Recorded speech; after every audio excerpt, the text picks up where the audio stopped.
Greetings, fellow fans. You're tuned into N.O. Harry, presenting to you today, what if Sorting Hat detected Horcrux and forced Dumbledore's public trial before entire Great Hall. Show some love by liking and subscribing. Enjoy the story ahead.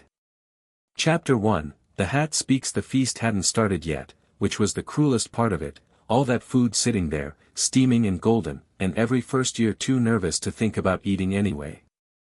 Harry Potter stood in a line of 11-year-olds shuffling toward the front of the Great Hall, and he tried not to stare. He failed spectacularly. The ceiling was doing something that shouldn't have been possible, dark and alive with stars, clouds drifting across it like the roof had simply decided it didn't exist anymore. For long tables stretched the length of the hall, packed with students in black robes who were all craning their necks to look at the new arrivals. Hundreds of candles floated overhead. The whole place smelled like roast chicken and old wood and something else, something underneath everything, warm and electrical, like the air before a thunderstorm. So this is magic, Harry thought. Actually, properly magic.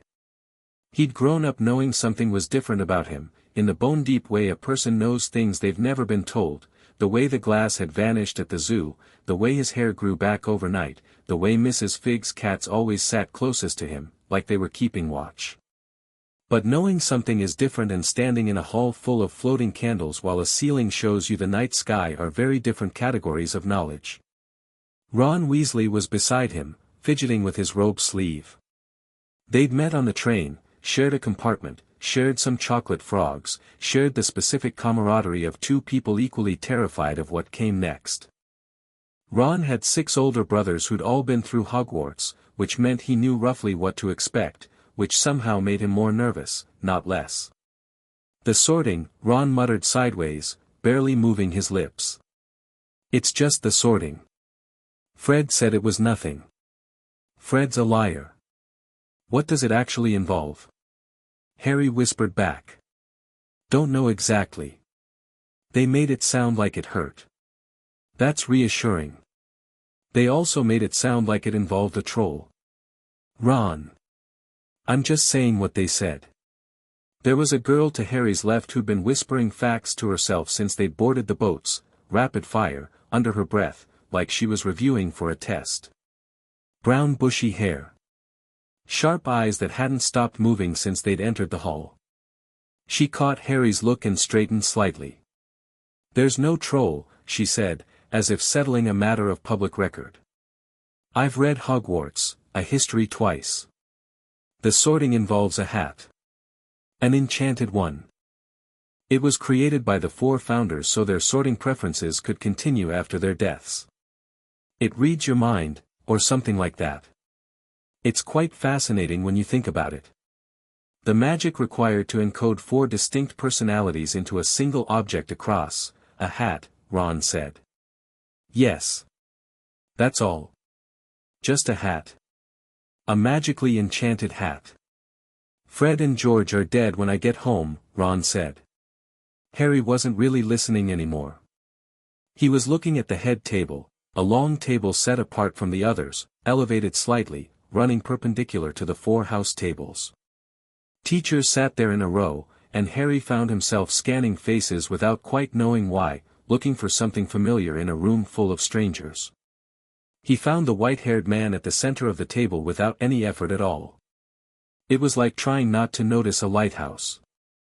Albus Dumbledore sat with his hands folded on the table in front of him, watching the first years file in with an expression of such patient, particular warmth that Harry felt something twist in his chest, recognition without basis, fondness for someone he'd never met. The long beard. The half-moon spectacles. The eyes that were so blue they were almost violet, and which gave the impression, even from this distance, of seeing considerably more than they were looking at. Professor McGonagall, who'd led them in, placed a 3-legged stool in front of the hall, set a very old, very battered hat on top of it, and stepped back. The hat was silent for a moment.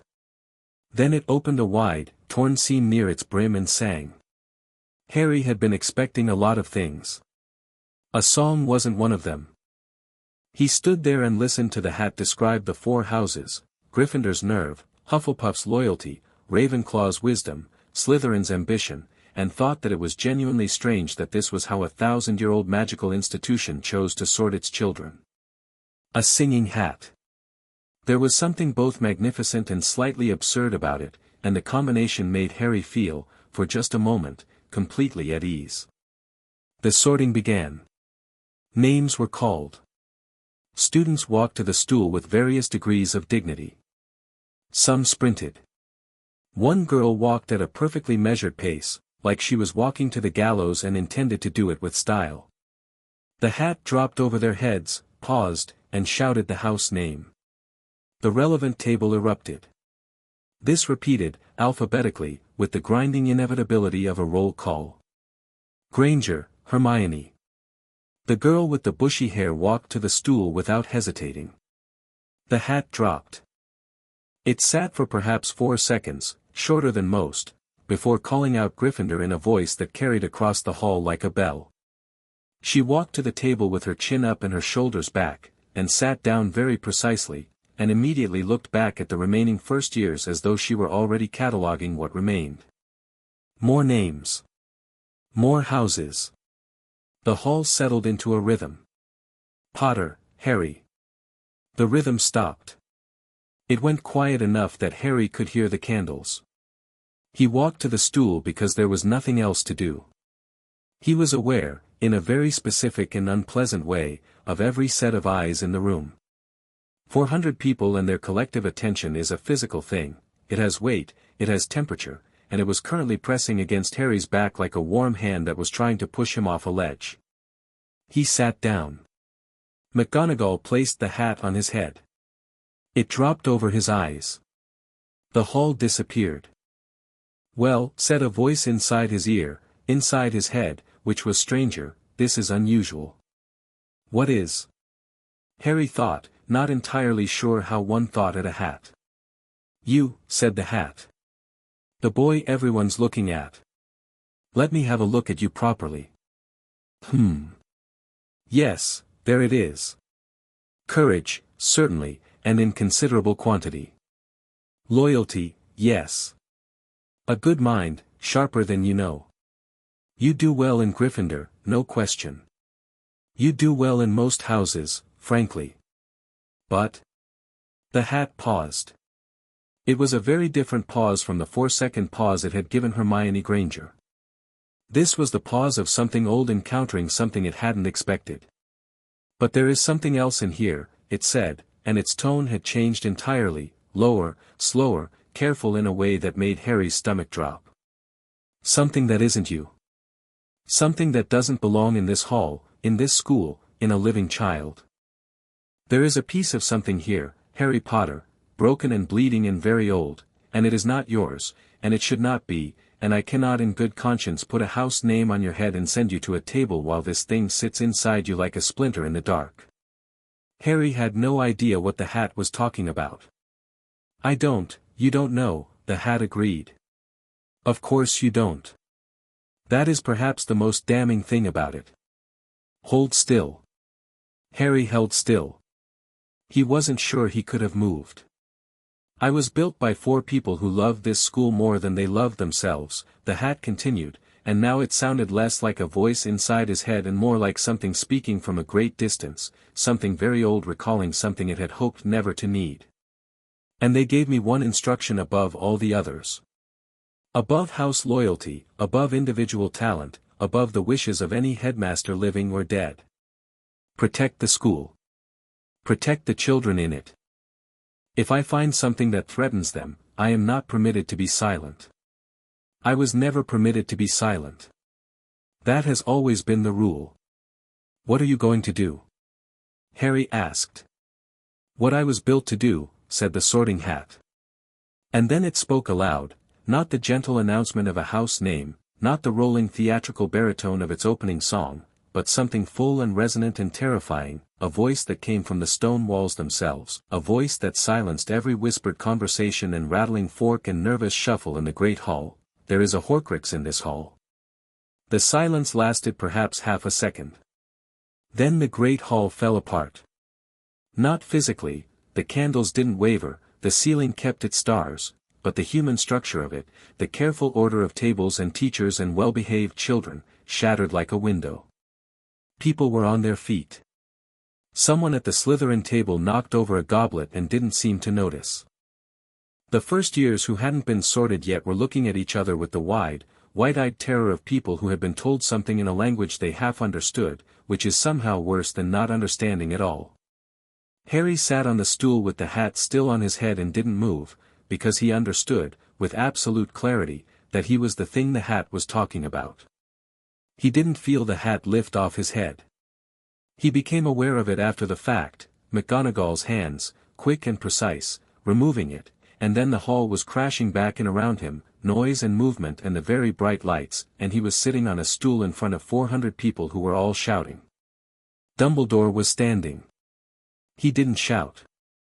He didn't wave his wand. He simply stood, and the action carried enough weight that several people near the head table stopped shouting immediately, and then the quiet spread outward through the hall like a ripple. "Please," Dumbledore said. His voice was entirely calm. It was, Harry thought distantly, an extraordinary thing, that a human voice could do that, could cut through 400 people's panic just by being quiet. "I need everyone to remain seated." "What's a Horcrux?" someone from Hufflepuff said, loudly enough to carry. Nobody answered. Harry got up from the stool. He wasn't sure why. His legs just did it, and the rest of him followed, and he stood there in the middle of the hall between the stool and the head table and looked at Dumbledore across the width of the room and said, clearly enough that the people near him could hear, "What's a Horcrux?" The hall went quieter still. Because it was one thing for a student to shout from a table. It was quite another for the 11-year-old who had apparently just been announced as containing one to ask the question with that particular, flat, unafraid tone. Dumbledore looked at Harry for a long moment. His expression was unreadable. Not the warm, patient expression from before, something more complicated, something older. "Harry," he said. "Come with me." "Tell me what a Horcrux is," Harry said. He didn't move. McGonagall made a sound that was not quite a word. Several teachers at the head table had gone very still. Snape, at the far end, had not moved at all. He was watching Harry with an expression of such sharp, coiled attention that it was almost like being studied under a magnifying glass. "This is not the place," Dumbledore said. "The hat said it in front of everyone," Harry pointed out. "So it seems like this is exactly the place." There was a moment, and everyone in the hall felt it, where Dumbledore could have shut this down. Could have used the authority of his age and position and reputation to move the conversation somewhere private, somewhere manageable. He was the most powerful wizard in the world, and Harry Potter was 11 years old and had arrived in the wizarding world approximately 4 hours ago. He chose not to. Or perhaps, more accurately, he looked at Harry Potter standing in the middle of the great hall with that expression, not defiant, not afraid, just demanding, just absolutely unwilling to be moved, and he understood that shutting it down would not work, not with this child, not tonight, and that trying would make things considerably worse. "A Horcrux," Dumbledore said, and his voice carried the length of the hall without effort, "is an object, or in theory, other vessels, in which a dark witch or wizard has concealed a fragment of their own soul, for the purpose of achieving a form of immortality. It is the darkest magic in existence." He paused. The Sorting Hat appears to be suggesting that Harry carries such a fragment. The noise that came out of 400 people was not a word. It was a sound, collective, involuntary, the kind of noise a crowd makes when something they knew intellectually becomes suddenly, viscerally real. "Lord Voldemort," Dumbledore said, and several people flinched so hard they knocked into their neighbors, did not die on the night he attacked Harry's family. His curse rebounded. His body was destroyed. But a fragment of his soul, fractured, desperate, seeking an anchor, latched onto the only living thing in that room. He looked at Harry. Just at Harry. "He didn't mean to make you one, Harry." I don't believe he even knew. Harry stood very still. The hall was utterly silent now. Even the floating candles seemed to be waiting. "How long have you known?" Harry asked. Dumbledore did not answer immediately. And his hesitation, just those 2 or 3 seconds, the slight shift in his expression, the way his hands moved and then stopped, answered the question more completely than anything he could have said. "Right," Harry said. He walked to the Gryffindor table. The students there shifted to make room with the urgent, instinctive courtesy of people who didn't know what else to do. Harry sat down. He picked up a goblet, looked at it, put it down.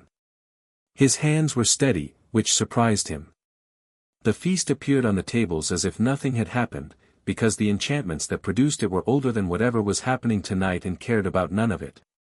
Roast chicken materialized. Yorkshire pudding. Potatoes in 3 different preparations. The absurdity of it, this enormous, beautiful spread appearing in the middle of this moment, made something in Harry's chest crack slightly, and he thought he might laugh, and didn't, because if he started he wasn't sure he'd stop. Ron Weasley dropped into the seat next to him. He hadn't been sorted yet. He sat down anyway. "You're not sorted," Harry said. "Yeah," Ron said. "Seems like there are bigger things happening right now." A moment later, Hermione Granger appeared on Harry's other side. She had a look on her face that Harry would come to know very well over the following years, the expression she wore when she was thinking so fast that the thoughts were visibly crowding each other, when she knew something important and was organizing the knowing into useful shape. "I've heard of Horcruxes," she said quietly. "Just heard, I read about them. Once. Briefly. The book didn't say much because most books don't." She glanced at Harry. "Are you all right?" "I don't know yet," Harry said honestly. "That's fair." The feast continued in a state of profound collective unreality. People ate, because they were 11 and 12 and 15 and hunger doesn't negotiate with historical significance. But conversations kept stopping and starting. Eyes kept drifting to Harry. The first years who still hadn't been sorted were eventually called back, one at a time, and the sorting continued, because McGonagall squared her jaw and called the next name and the hat cooperated without further incident, and perhaps that was its own kind of bravery, getting through the rest of the list. Ron was sorted into Gryffindor. He dropped back next to Harry with the air of someone who had briefly lost track of his own life but had now located it again. At the head table, Dumbledore sat and ate very little, and spoke to McGonagall in short, quiet exchanges that Harry couldn't hear. McGonagall's expression did not change, but the set of her shoulders did, incrementally, until by the end of the feast she was sitting as if each vertebra in her spine was independently making a point. Snape did not eat anything at all. He watched Harry for most of the feast in that way, coiled, focused, unreadable, and when Harry looked back at him, he didn't look away. He held Harry's gaze for a long moment, and something moved behind his eyes, complicated and dark and not quite hostile, and then he looked down at his plate, and that was that. Harry ate half a chicken leg because his body seemed to require it and he was vaguely aware that fainting from hunger on top of everything else would be undignified. The feast ended.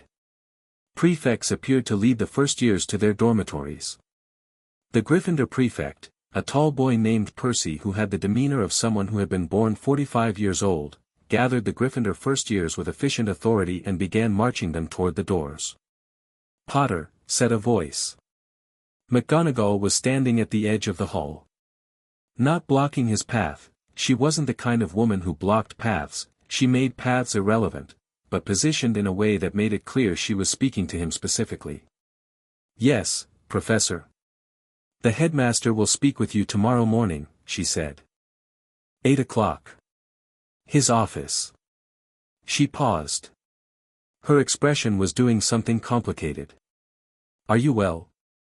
It was a different question from the one Hermione had asked.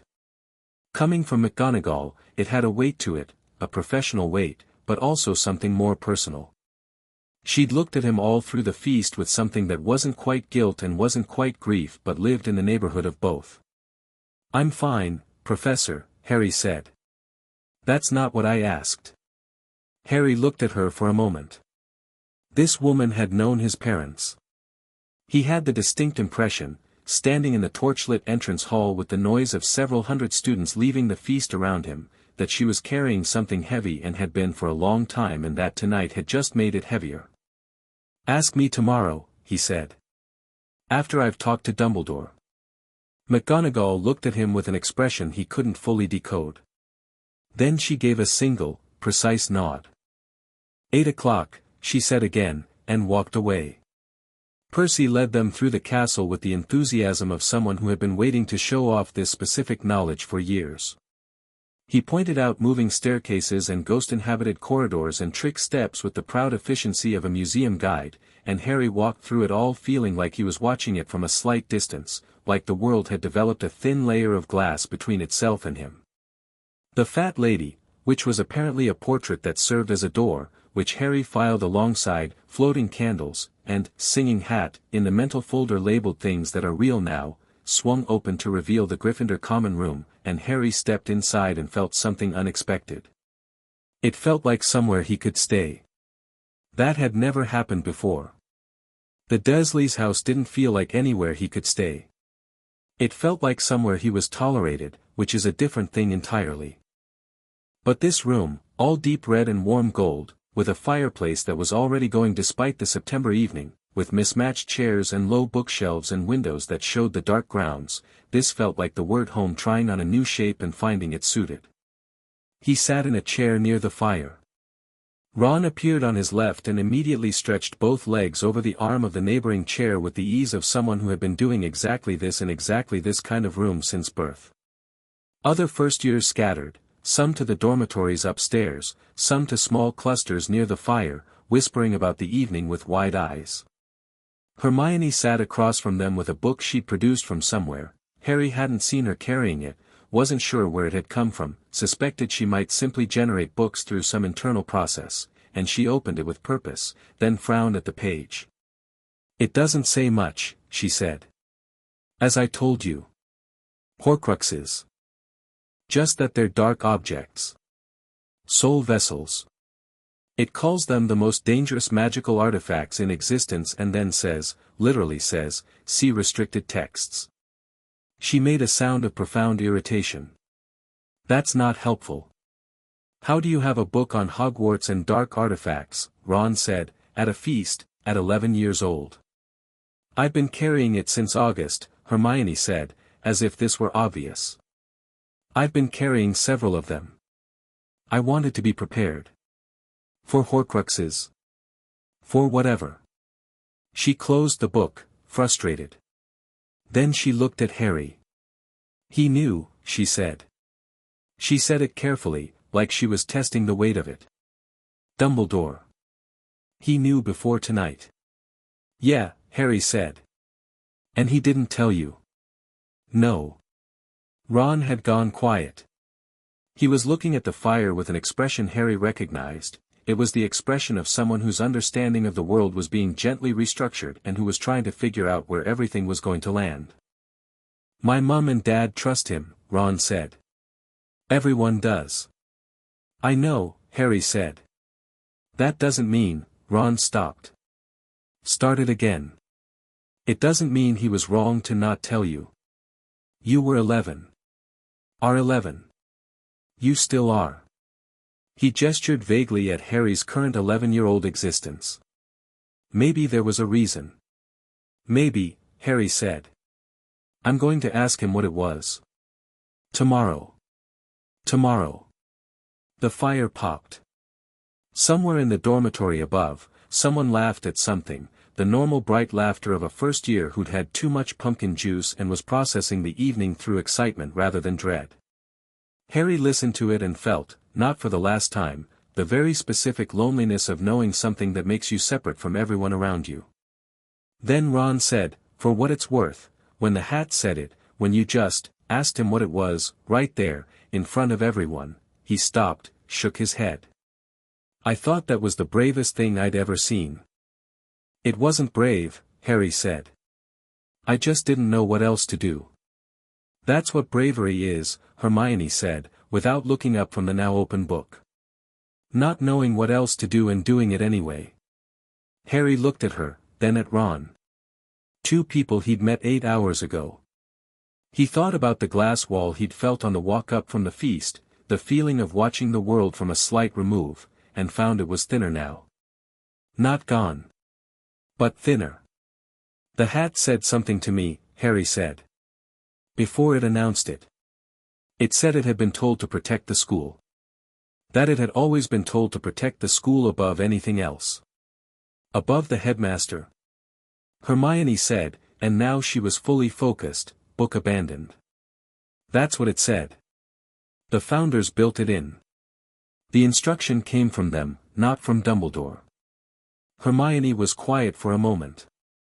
That means Dumbledore couldn't have prevented it, she said slowly. Even if he'd wanted to, even if he'd known the hat would detect it, he couldn't have told it to be quiet. It's not under his authority. No, Harry agreed. It isn't. Ron sat up a little straighter. So whatever plan Dumbledore had, whatever he'd worked out about keeping this quiet, keeping it manageable, the hat blew it up, Harry finished. Tonight. In front of everyone. The three of them sat with that for a moment. The fire crackled. The castle made its late-night noises around them, distant footsteps, the creak of old stone settling, the faint sound of something moving in the walls. Good, Hermione said quietly. It was a small word, but she said it with a lot behind it. Harry thought about Dumbledore sitting at the head table, watching him with that complicated, unreadable expression. Thought about the hesitation before how long have you known, those 2 or 3 seconds that had spoken volumes. Good, Harry agreed. He slept, eventually. He had the dream, not a nightmare exactly, more a feeling, a pulling sensation like something inside him was trying to stretch toward a particular direction and was being held back. He woke at 2 in the morning and lay in the dark dormitory listening to 4 other 11-year-olds sleep and thought, there is a piece of Voldemort in my head.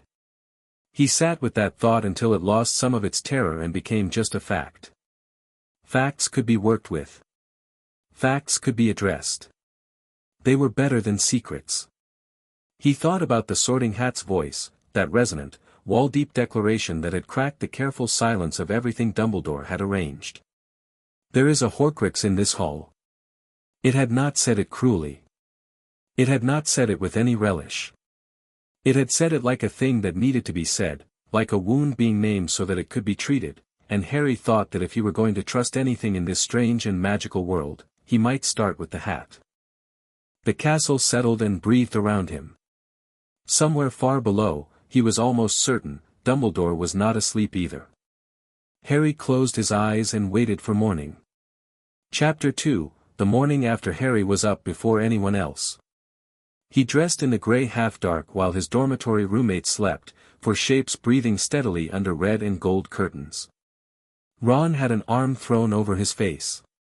Someone, Neville, Harry thought, the round-faced boy who'd lost his toad on the train, was muttering something in his sleep with great urgency, some private drama playing out behind his eyes. Harry laced his shoes and moved quietly to the door and slipped out without waking anyone, which was a skill he developed thoroughly at the Dursleys and never thought would be one of the more useful things he brought to Hogwarts. The common room was empty except for the fire, which had burned low overnight and was now a heap of orange coals giving off just enough light to see by.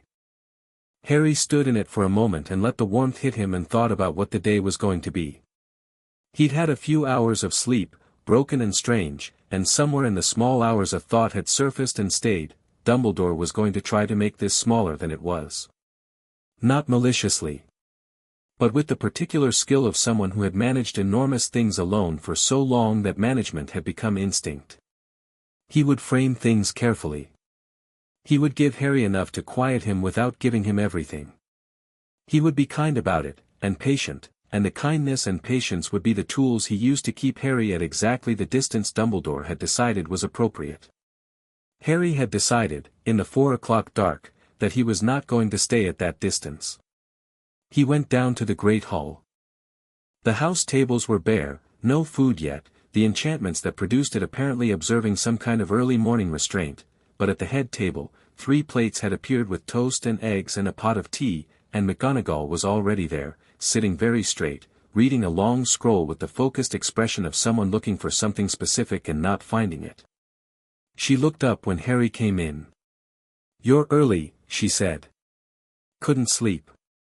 She studied him for a moment, then gestured at the seat across from her without ceremony. Harry went around the head table and sat down, which felt deeply strange, sitting at the teacher's table, facing out at the empty hall, but McGonagall had gestured without any apparent concern for protocol, so Harry sat. "Toast," she said, pointing at it. Harry took a piece. McGonagall set down her scroll. She folded her hands on the table and looked at Harry with an expression that was more direct than any adult had given him in recent memory, maybe ever. No softening. No careful warm-up. Just, "I am looking at you and I am going to tell you something true. There will be owls this morning," she said. "Dozens of them. Parents who had children in the hall last night. The story will be moving through the wizarding world at the speed of owl post, which is unfortunately quite fast. By midday it will have reached the ministry." "Okay," Harry said. "That means Cornelius Fudge will be involved before the week is out." She said Fudge's name with the particular tone of someone setting something mildly unpleasant on a table. "The Minister for Magic. He and the headmaster have a productive but complicated relationship, which is a polite way of saying they frequently want different things." "What will Fudge want?" "To manage the story," McGonagall said. "To be seen responding appropriately. To ensure that whatever happened last night looks, from the outside, like something that was always under control." She paused. "What he will actually find is considerably less tidy." Harry chewed his toast. "You knew," he said. "Not an accusation." He didn't have enough yet to make accusations. But it was a question wearing the clothes of a statement. McGonagall's jaw tightened fractionally. "I knew some things," she said. "Not everything. Less than I should have." She paused again, and this pause had texture to it, something being weighed and decided. "I knew the headmaster had a theory about what happened the night your parents died. A theory about why the curse rebounded. I did not know the full shape of that theory, and I did not push as hard as I should have for the details." She looked at Harry directly. "That was my failure, and I own it." Harry hadn't expected that. Adults, in his experience, didn't say things like "that was my failure and I own it." They said things like "these things happen and let's not dwell." He felt a sudden and specific respect for Minerva McGonagall that settled into him like something solid.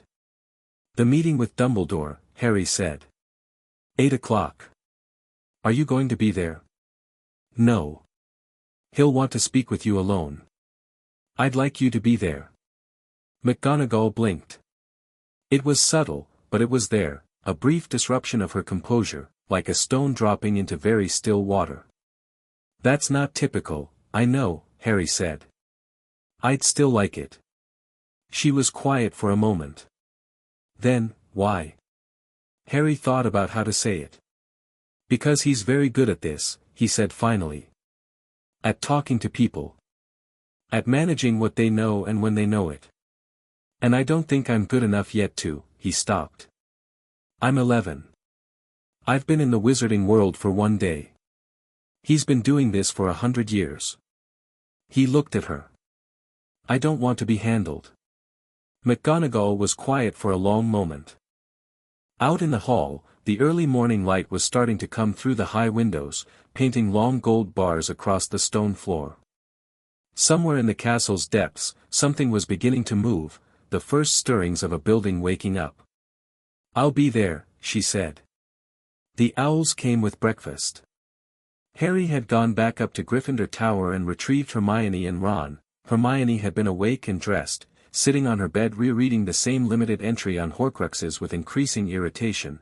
Ron had required slightly more extraction, and by the time the three of them made it back to the Great Hall, the ceiling was showing a pale September morning and approximately 40 owls were making their organized way through the window gaps, settling along the tables, extending legs heavy with letters.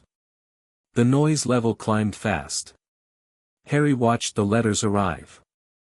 He had none, the Dursleys had not sent an owl, obviously, and he hadn't had time to acquire any friends who would write, but the content of other people's letters was evident from their faces. Parents writing to children who'd been in the hall. Concerned questions. Alarmed questions. Flat-out panicked questions arriving in handwriting that got more irregular the further down the page you went. "Listen to this," Ron said, reading from a letter covered in his mother's looping handwriting.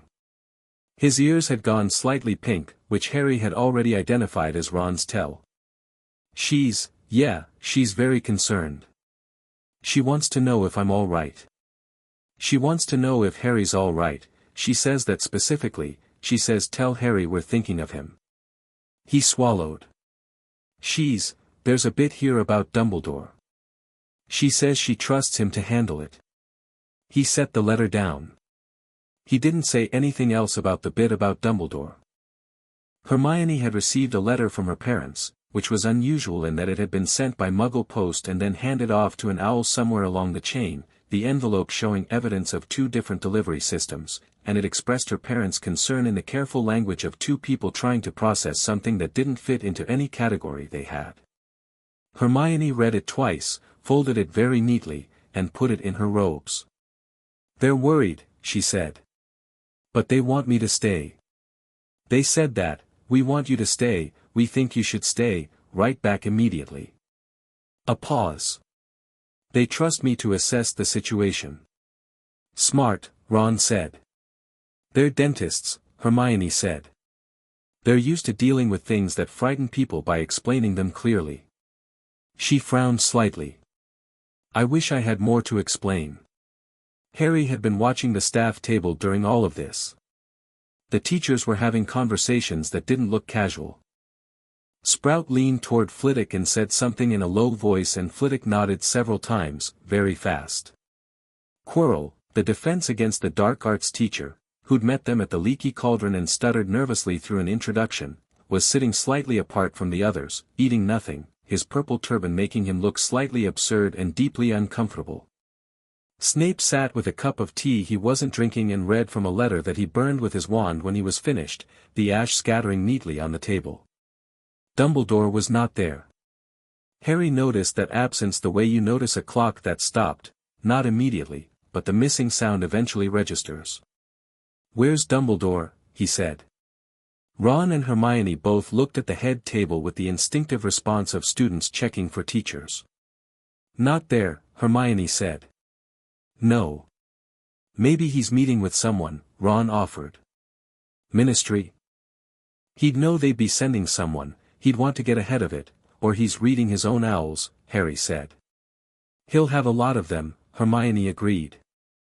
Harry thought about the image of Dumbledore sitting somewhere, his office, probably, behind that curved desk he'd heard about from Ron's descriptions of his older brother's experiences, reading letter after letter, each one a consequence of last night, each one a piece of a world that had been disrupted by one sentence from a singing hat. He wondered what Dumbledore was feeling. He genuinely didn't know, which was more unsettling than he'd expected. He'd thought, when he woke up, that he was angry. Sitting here watching the morning arrange itself, he thought maybe it was more complicated than anger. It was the feeling of finding out that someone had been making decisions on your behalf, for your whole life, decisions that affected everything, and that some of those decisions had been made with real care and some had been made with real arrogance and from the outside the two were almost impossible to tell apart. "Hermione," he said. "The restricted section." She looked at him. "What about it?" "You need a teacher's note to access it." "Yes. Horcruxes are in restricted texts. You said so yourself." Hermione's expression went through several stages very quickly. He could watch the argument she was having with herself, rule-following Hermione versus furiously curious Hermione versus this might be about life and death Hermione, and he watched the second and third win decisively over the first. "If we had a teacher's note," she said carefully. "McGonagall," Harry said. "She'd never, she told me she'd be at my meeting with Dumbledore this morning," Harry said. "Because I asked her." Hermione stared at him. "You just asked her." She seemed like someone who appreciated being asked directly. Hermione turned this over. Then she looked at Ron. Ron shrugged with the expression of someone who had decided, sometime around midnight last night, to simply go along with wherever this was heading. After the meeting, Hermione said. Ask after the meeting. The staff meeting happened at 7:30, before students normally surfaced for breakfast, in the staff room on the third floor. Harry didn't know about it until Neville Longbottom, sweet-faced, anxious Neville, who had the particular talent of being in corridors at unexpected times because he was usually looking for his toad, came breathlessly to the Gryffindor table at 7:15 to report that he'd heard raised voices from the staff room while retrieving Trevor from the third-floor corridor where Trevor had apparently decided to spend the night. Raised voices, Ron said. Raised how? Like, actually shouting? Neville said. He sat down as if his legs had made a decision without him. Someone was saying something about procedures and someone else was saying something about responsibility and then there was a bit I couldn't make out and then someone, it sounded like Professor McGonagall, said something very sharp that I didn't catch but the tone was, he paused, searching for the word. It was the tone she uses when someone has done something she considers genuinely wrong, not just rude. Like the difference between forgetting your homework, Anne, and knowing something you should have told people, Harry said. Neville blinked at him. I suppose, yes. The staff room argument, Harry pieced it together over the following days from fragments, from overheard conversations, from the particular charged silences that had settled over certain teacher interactions, had been substantial. Dumbledore had arrived and presented what he framed as a plan: treat the night as an anomaly, reassure parents, maintain stability, allow him to address the situation with Harry privately while the school year proceeded normally. He had laid it out with his characteristic thoroughness and warmth, had acknowledged that last night had been unexpected, had suggested that the best path forward was a careful and considered one. McGonagall had disagreed. Not about the need for care or consideration. About the word privately. What had come out, apparently at volume, was that McGonagall had asked, directly, what exactly Dumbledore's long-term plan for Harry had been. Had asked what the endgame looked like in Dumbledore's estimation. Had asked what Harry Potter was for in the plan Dumbledore had been running for a decade. Dumbledore had not answered to her satisfaction. Harry learned this not from McGonagall directly but from the fact that when she came to collect him at 5 to 8, she walked with a particular purposefulness that had an edge to it, and when they reached the stone gargoyle that guarded Dumbledore's office and it leapt aside at the password, Sherbet Lemon, she preceded Harry up the spiral staircase in a way that made clear she was not there as a guest. The office was extraordinary. Harry would process it properly later. For now, he got an impression of many things: shelves of books and peculiar instruments, portraits of old headmasters and headmistresses dozing in their frames, a large and battered desk, Fawkes the Phoenix watching from his perch with ancient orange eyes, and then Dumbledore, standing rather than sitting, which Harry suspected was deliberate. Standing was less formal than sitting behind a desk. Standing said this is a conversation, not a meeting. Standing was, in its own way, a kind of management. Harry, Dumbledore said, with a warmth that was genuine and complicated and both things at once. Then his gaze moved to McGonagall with a brief expression of something that might have been surprise, or might have been the performance of surprise. Minerva. Albus, McGonagall said, and sat in one of the chairs facing the desk with the air of someone who has made a decision and arrived at the other side of it. Harry sat next to her. Dumbledore looked at them both for a moment, and something in his expression settled, became more honest, became something that acknowledged the shape of what this was without trying to redirect it, and then he sat down too, behind the desk, and folded his hands and said, "Where would you like to begin?" "How long?" Harry said. "Since shortly after Voldemort's defeat," Dumbledore said. "I had a theory the night I left you at your aunt and uncle's. I believed, the magic that night was unprecedented, the rebound was unprecedented, I believed there was a chance, a real chance, that something of Voldemort had survived. And when I investigated, carefully, over the years," he paused. "I became certain. Or certain enough." "Certain enough," Harry repeated. "Certain enough that it shaped how I thought about your future. About your protection. About what would eventually be required." Harry looked at him steadily. What will eventually be required? The portraits on the walls were mostly sleeping. One, a small painting of a witch in Elizabethan dress, had opened her eyes and was watching with great interest. Fawkes made a low sound from his perch that wasn't quite a word.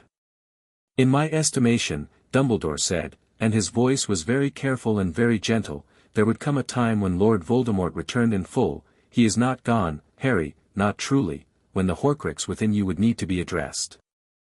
The magic that created it was involuntary, an accident of the rebounded curse. But Horcruxes are not removed by conventional means. He looked at Harry with an expression that held real pain in it, genuine, not performed. In my studies, the only reliable way to destroy a Horcrux is to destroy the vessel, McGonagall said. She said it calmly. Flatly. Like someone reading from a document. The flatness of it was worse than if she'd said it with horror. Dumbledore closed his eyes briefly. Yes. Harry sat with that for a moment. The office was very quiet. A grandfather clock somewhere was marking time with soft, patient ticks. You were going to let me die, Harry said. I was going to give you the choice, Dumbledore said. When you were old enough to make it. When you understood what you were and what Voldemort was and what the cost of not acting would be for everyone around you. His voice didn't waver, but something behind his eyes did. I still believe, that if given the full picture, you believed I'd choose to sacrifice myself, Harry said. Yes. And if I hadn't? Dumbledore looked at him. I had faith that you would. That's not an answer to the question I asked. McGonagall made a sound, not a word, but it conveyed something precisely. She was looking at Dumbledore with an expression that was not anger, exactly. It was something more complicated than anger. It was the expression of someone watching a person they loved deeply do something they genuinely could not defend. Albus, she said quietly.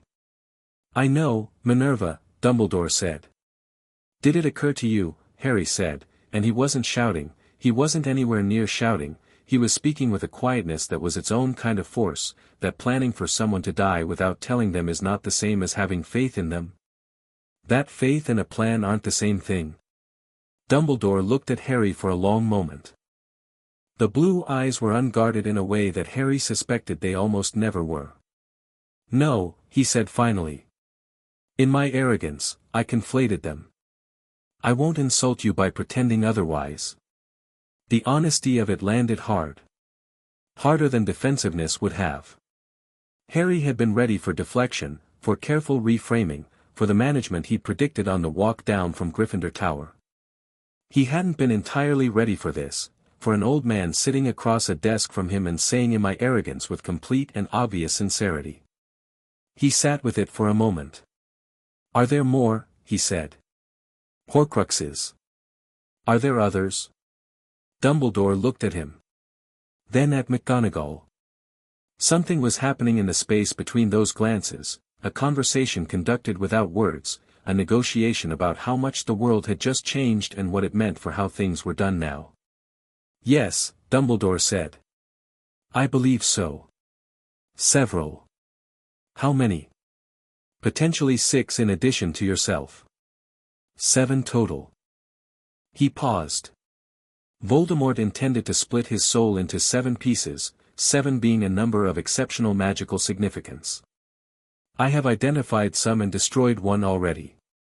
The others require finding. And your plan was to do that alone, Harry said. My plan, Dumbledore said, was to do it largely alone, yes. And to prepare you for your role as circumstances allowed. Without telling me what my role was.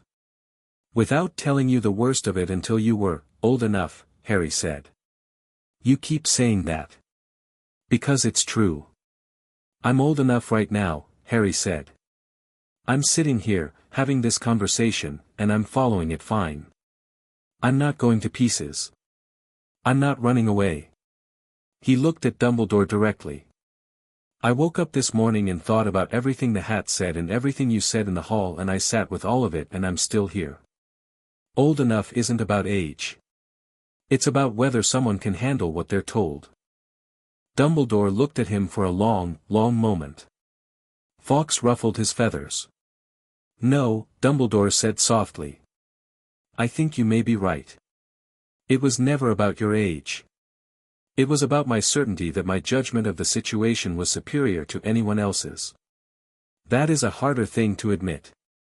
The clock ticked. Outside the office windows, the grounds were bright with early September sunlight, students beginning to move across the lawns in small groups, the day starting up around them as if it were a normal day. It was not a normal day. I need access to the restricted section, Harry said. For research on Horcruxes. Me and Hermione Granger, she's already started, she's better at research than anyone I've ever met, which isn't many people yet but I think it'll hold. We need to understand what we're dealing with. Dumbledore blinked. It was a small movement but it was there. Harry suspected Dumbledore did not blink involuntarily very often. I can arrange, I'd like Professor McGonagall to arrange it, Harry said. If that's all right. McGonagall looked at Harry. Something moved across her face, something quick and warm that she suppressed before it became visible, but Harry caught the edge of it. She turned to Dumbledore. I'll write them a note this morning, she said. Dumbledore looked at the two of them, Harry, who had arrived at Hogwarts 20 hours ago, and Minerva, who had been at his side for 4 decades, and nodded. Of course, he said. Harry stood. One more thing, he said, not because he'd planned to say it but because it came up from somewhere, some honest place that had been accumulating pressure since last night. Whatever you were planning for me, whatever the shape of it was, the whole arc, I want to know it. Not now. But soon. All of it. Dumbledore looked at him for a moment. That may be a difficult thing to hear. I know. Tell me anyway. He left the office with McGonagall, who walked beside him down the spiral stairs in silence, and when they reached the corridor and the gargoyle scraped back into place, she stopped and looked at him for a moment. How are you doing? She said. He remembered that she'd asked last night, too, and accepted his ask me tomorrow. Now it was tomorrow. He thought about it honestly. I'm fine, he said. I think I'm genuinely fine, which is strange. I think I expected to feel worse than this. You're processing, she said. It will come in waves. Maybe, he said. Or maybe I've spent 10 years in a house where knowing the truth about your situation was the only thing that kept you sane. Maybe I was already trained for this. McGonagall looked at him. Her expression did the complicated thing again, the thing that lived near guilt and grief without quite being either of them. She produced a slip of parchment from her robe and wrote on it with a quick, decisive hand. Granger, Weasley, and Potter, restricted section. Research approved and required. M. McGonagall. She handed it to Harry. Behave sensibly, she said, which was probably the only version of good luck she was willing to offer in a corridor, and walked away with her characteristic precise stride. Harry pocketed the note and went to find Hermione and Ron. He found Hermione in the corridor outside the library, which had not yet opened. She was reading standing up, leaning against the wall, her bag at her feet with 3 more books visible inside it.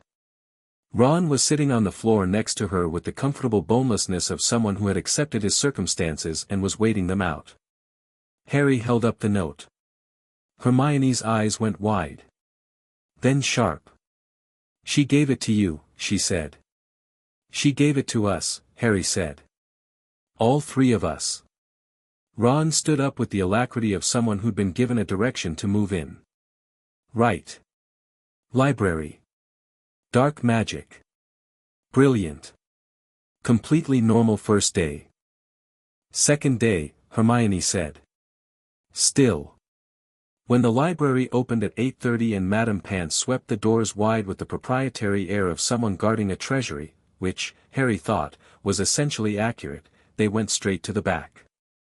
The restricted section had a low iron gate and a chain and a sign warning students that access required written permission from a teacher.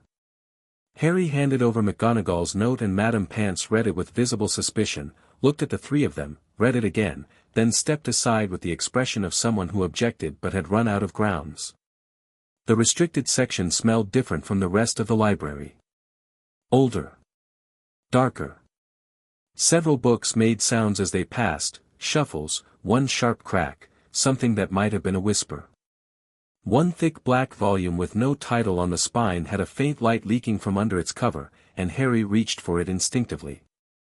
"Not that one," Hermione said, steering him away without looking up from the shelf she was scanning. "That one's listed under parasitic enchantments. It'll attach itself to whoever opens it." She pulled 3 books from different shelves with the speed of someone who had already mapped the section in her mind. These 3 first. "You've been here before," Ron said. "I memorized the catalog," Hermione said. Ron and Harry exchanged a glance. "Of course you did," Ron said, not unkindly. They settled at a table. The restricted section had 2, small, lit by lamps that gave off a slightly greenish light, and Hermione opened the first book and Ron and Harry leaned over her shoulders. Horcruxes. The word appeared at the top of the page in a font that seemed too heavy for the paper, pressing down into it. Hermione read fast, her finger tracking underlines. Harry read almost as fast. Ron read with the concentrated effort of someone who was going to understand this if it killed him. What they found was not simple. It was not meant to be simple. Horcruxes were the work of deliberately fractured souls. The dark wizard had to commit murder, had to tear their own soul apart through that supreme act of violence, and then had to perform a specific enchantment to anchor the fragment into an object. The object became unkillable by conventional means.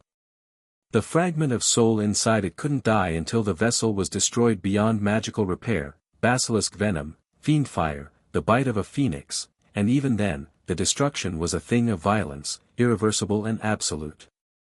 Hermione turned pages steadily. Harry read.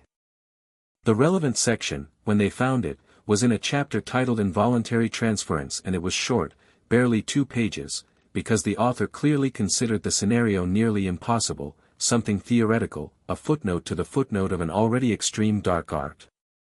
The scenario, a Horcrux enchantment partially completed, the soul fragment unmoored, seeking an anchor at the moment of the caster's destruction. If a living vessel were present, a living, warm, magical vessel with sufficient affinity, the fragment could anchor there, involuntarily, without the host's knowledge or consent. The soul fragment in such cases, the text read, occupies the host non-destructively in most circumstances, drawing on the host's life force in negligible amounts. It cannot act independently. It cannot overwrite the host's consciousness. It can, in extreme circumstances, transmit emotions and sensory impressions to the host, particularly under stress. It may amplify the host's magical potential, in the manner of a resonant chamber. Ron read that bit 3 times. "Amplify," he said. "Your magic is stronger because of it." "Apparently," Harry said. "And it transmits emotions from Voldemort." "Yes," Hermione said. She was reading ahead. Her voice was clinical in the way it got when she was containing something. "It says, here, that involuntary transference Horcruxes are theoretically survivable. Under specific conditions." Harry and Ron both looked at her. She looked up. Her expression was carefully constructed. "There's a method. It's not been done, or at least not recorded. But theoretically, if the host dies and if there's a way to bring them back before permanent death, the trauma of dying destroys the Horcrux without destroying the host." She paused.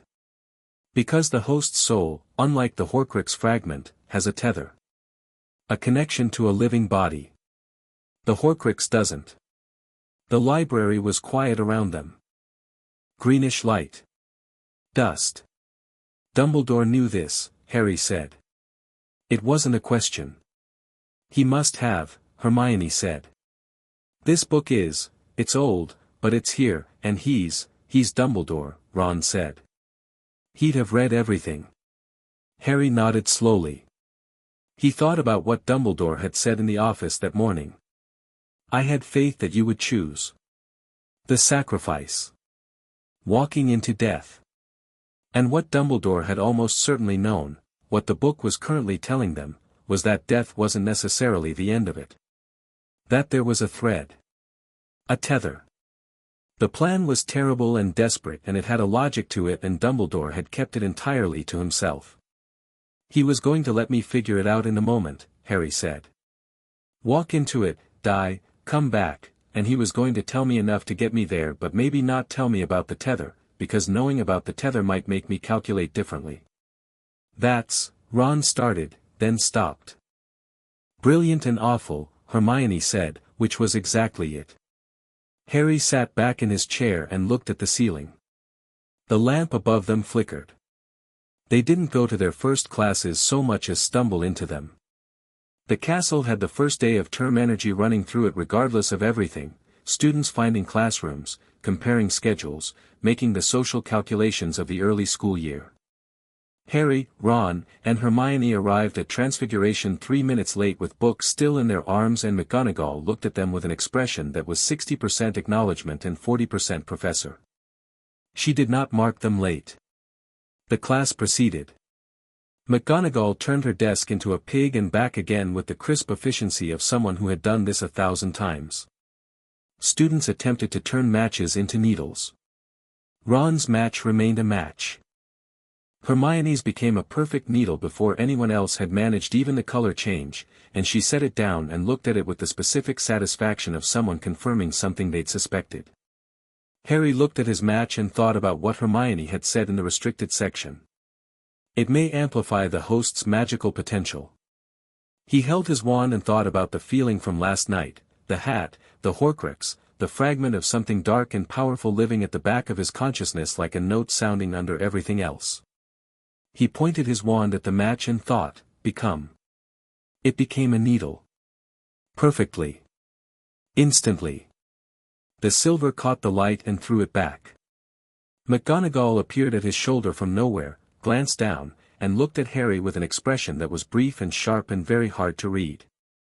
Well done, Mr. Potter, she said, and moved on. At lunch, 3 more owls arrived with ministry letterhead. Harry saw Dumbledore take them at the head table, read them quickly, and set them aside with the deliberate calm of someone who had made his decisions and was waiting for events to arrive at his door. Fudge is coming, Ron said, watching. Mum mentioned in her letter that the ministry would be sending someone. He doesn't, from what Dad says, Fudge doesn't really understand what Horcruxes mean. He'll want to reassure people. He can't reassure people about this, Hermione said. He'll try anyway, Ron said. That's sort of what he does. At the far end of the hall, Snape was watching Harry again. Harry had noticed it in Transfiguration. Snape's classroom wasn't adjacent, but Snape had appeared in a corridor between classes, and there was that focused, coiled attention again. Not hostile.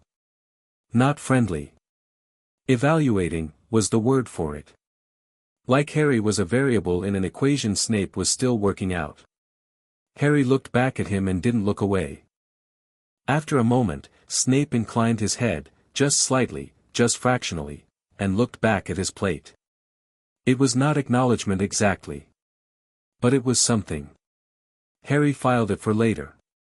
That afternoon, in the empty corridor near the sorting chamber, a smaller room just off the great hall where the hat lived in a glass case on a plinth between ceremonies, apparently, which Harry had not known until Hermione had found it in Hogwarts, a history, Harry did something he had not told Ron or Hermione he was going to do. He opened the case. He took out the hat. He sat down on the floor, cross-legged, and put it on his head. The hat settled over his eyes. Ah, it said. The boy himself. I wanted to ask you something, Harry said. You wanted to ask me several things, the hat said. I can feel the whole stack of them. Go ahead. When you said what you said last night, did you know what would happen? What it would set off? Yes, the hat said simply. And you did it anyway. The Founder's instruction is clear. Protect the children. The school. The knowledge that something dark is hiding inside a child is not knowledge I can sit on, regardless of the headmaster's preferences or plans. A pause. I have no opinion on Dumbledore's intentions. They are good, as far as good can be measured. But good intentions are not a reason for silence when silence puts children in danger. Harry thought about that. Is he going to be all right? He asked, and wasn't entirely sure why he was asking or what he meant exactly, but the hat seemed to understand. Albus Dumbledore, the hat said, has carried the world on his back for so long that he has forgotten that the world did not ask to be carried. He will weather what is coming because he is genuinely extraordinary. Whether he emerges better or worse from it depends on whether he can remember that extraordinary people still have to be accountable to ordinary ones. And me? Harry asked. You, said the hat, are the most interesting thing to sit on this stool in 600 years, and not because of what lives in the back of your head. Because of what lives in the front of it. A pause. You'll be fine. Go to dinner. Harry took the hat off, put it back in the case, and went to dinner. The evening ended with the school quieter than it should have been for a first night of term, conversations more contained, laughter that started and stopped, students moving with the half-aware caution of people in a house where something large and invisible is sitting in the corner. The older students especially. They knew more vocabulary. They knew what a Horcrux was, or thought they did, or had older brothers and sisters who did. In the Gryffindor common room, after dinner, Hermione was writing a 4-page summary of everything they'd found in the restricted section, organized by category and urgency, because that was how Hermione processed crisis. She turned it into a document. Ron was playing chess against himself, which he was somehow winning as both sides, because Ron Weasley's relationship with chess was less a game and more a calling. Harry sat by the fire and felt the castle around him, old stone, old magic, the particular warmth of a building that had been sheltering people for 1,000 years and had built that purpose into its foundations, and thought about tomorrow, and Fudge coming, and whatever came after that. He didn't feel afraid. That was the thing that kept striking him. He should have felt afraid, 11 years old, a piece of Voldemort in his head, a war waiting somewhere in the future, the most powerful wizard alive running a plan that had involved Harry's death as a variable. He should have been terrified. Instead he felt like himself. Like he was, for the first time in his life, operating in full possession of the relevant information. Like the ground under him was solid because it was the real ground, not a surface someone else had carefully prepared for him to stand on. The fire settled into coals. Ron looked up from his chess game. You know what I keep thinking about, he said. What? The hat, Ron said. Just, it said what it said, and you got up and asked Dumbledore directly, and the whole hall went quiet, and you're 11 and you'd been in the wizarding world for one day. He shook his head. I've grown up with all of this. Magic, Hogwarts, Dumbledore, you know who, it's all just background to me, it's just the world. And you walked in and just, he gestured. Demanded the truth. Like it was obvious. It was obvious, Harry said. Not to most people, Ron said. That's what I mean. Hermione looked up from her summary. She looked at Harry for a moment. No, she said. He's right. It's not obvious to most people. Most people would have been too frightened, or too deferential, or they wouldn't have known what question to ask. She paused. You knew exactly what question to ask. Harry thought about the Dursleys' house. About 10 years of knowing that information was power and that the people around you withheld it by default and that the only way to have any was to ask directly and not stop asking until you got it. He thought about cupboards under stairs and standing in kitchens cooking breakfasts he wasn't allowed to eat and learning, very young, that people who controlled what you knew controlled what you could do. I had a good teacher, he said. Not a person. Just, circumstances. He went to bed. Above him, in his four-poster, he could hear the castle breathing, the soft sound of old stone settling, the distant complaint of a door, the wind against the tower windows. He was going to need to talk to Dumbledore again. He was going to need to know about all the Horcruxes, about the plan, about what return of Voldemort actually meant and what the shape of the fight ahead looked like. He was going to need more access to restricted knowledge, and he was going to need allies who respected him enough to be honest. He was going to need, eventually, to face something that had already killed his parents. He lay in the dark and thought, all right, then. And he meant it. Chapter 3, The Weight of What's Coming. Cornelius Fudge arrived on Thursday. Harry knew he was coming before the man's boot touched the Hogwarts front steps, because the castle told him in the way castles tell things, not in words but in atmosphere, in the way certain corridors went quieter, in the particular quality of McGonagall's stride when she passed the Gryffindor table at breakfast on Thursday morning and said nothing to anyone but radiated the contained energy of someone walking towards something she intended to be ready for. Also, Ron got a second letter from his father. "Tell Harry that Fudge is coming today," Arthur Weasley had written, in the slightly cramped handwriting of a man who worked with paper all day and had developed strong opinions about wrist economy. "Tell him also that Fudge's primary concern will be appearances, not facts. He is not a bad man. He is a manageable man, which is sometimes worse. Keep your head, both of you." Ron read this aloud at breakfast with the particular reverence he brought to his father's opinions on ministry matters, which were the opinions of a man who worked inside the institution and loved it and saw it clearly and held all three of those things simultaneously without contradiction. "Both of you," Harry noted. He said both of you. "Dad's like that," Ron said. "He includes Hermione automatically. He just doesn't say it because he doesn't want to seem like he's reading too much into things." Hermione, from Harry's other side, said nothing, but her posture indicated that she found this adequate. They'd had 3 days now.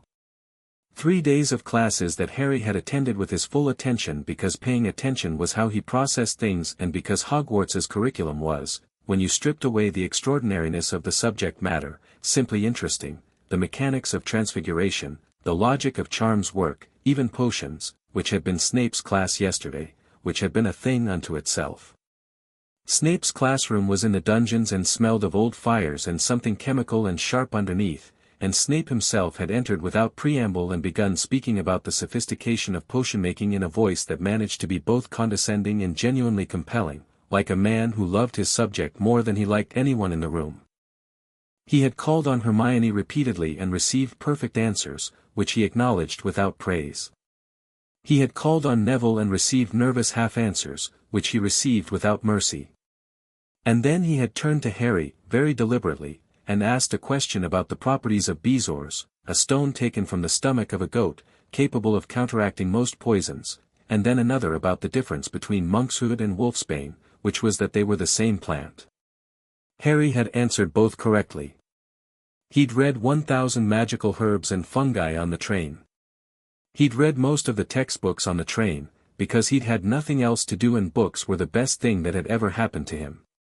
Snape had looked at him after the second correct answer with that coiled, evaluating expression and said, 5 points to Gryffindor, in a tone that suggested the points were incidental and the answer was the point, which Harry suspected was true. After class, in the corridor outside, when Ron and Hermione had moved ahead toward their next lesson and Harry was still gathering his books, Snape appeared in the doorway. "Potter," he said. Harry looked up. "You have your mother's facility for potions," Snape said. She was exceptional. Something moved across his face, quick and constrained. "I'm telling you this because you should know it, not because I intend to give you special treatment. You will not receive any." "I don't want special treatment," Harry said. Snape looked at him for a long moment. "No," he said slowly. "I don't suppose you do." He went back into his classroom. Harry stood in the corridor for a moment, considering that, and then went to charms. That was Tuesday. Wednesday had been quieter, except for the letter from the Hogwarts Board of Governors arriving at breakfast and making Dumbledore set down his fork, just for a moment, just that small betrayal of response, before picking it up again and continuing his meal with perfect composure. Now it was Thursday and Fudge was coming and Harry sat at the Gryffindor table eating toast and felt the day arranging itself around him with the particular quality of a day that intended to be significant. Fudge arrived at 10 in the morning, during History of Magic, which was the one class Harry found genuinely difficult to engage with, not because the content was unimportant but because Professor Binns, a ghost who had apparently died mid-lesson several decades ago and simply continued teaching, delivered it with the energy of someone reciting a long list to an empty room. Harry was sitting in the back with Ron, both of them taking notes with varying degrees of conviction, when the door opened and a third-year prefect leaned in and whispered something to the ghost, which required the prefect to speak directly into what was, technically, air, which was the particular indignity of communicating urgent news to an incorporeal historian, and Binns looked up and said, "Potter. You're wanted in the headmaster's office," with a total absence of inflection. Harry picked up his bag. He'd expected this.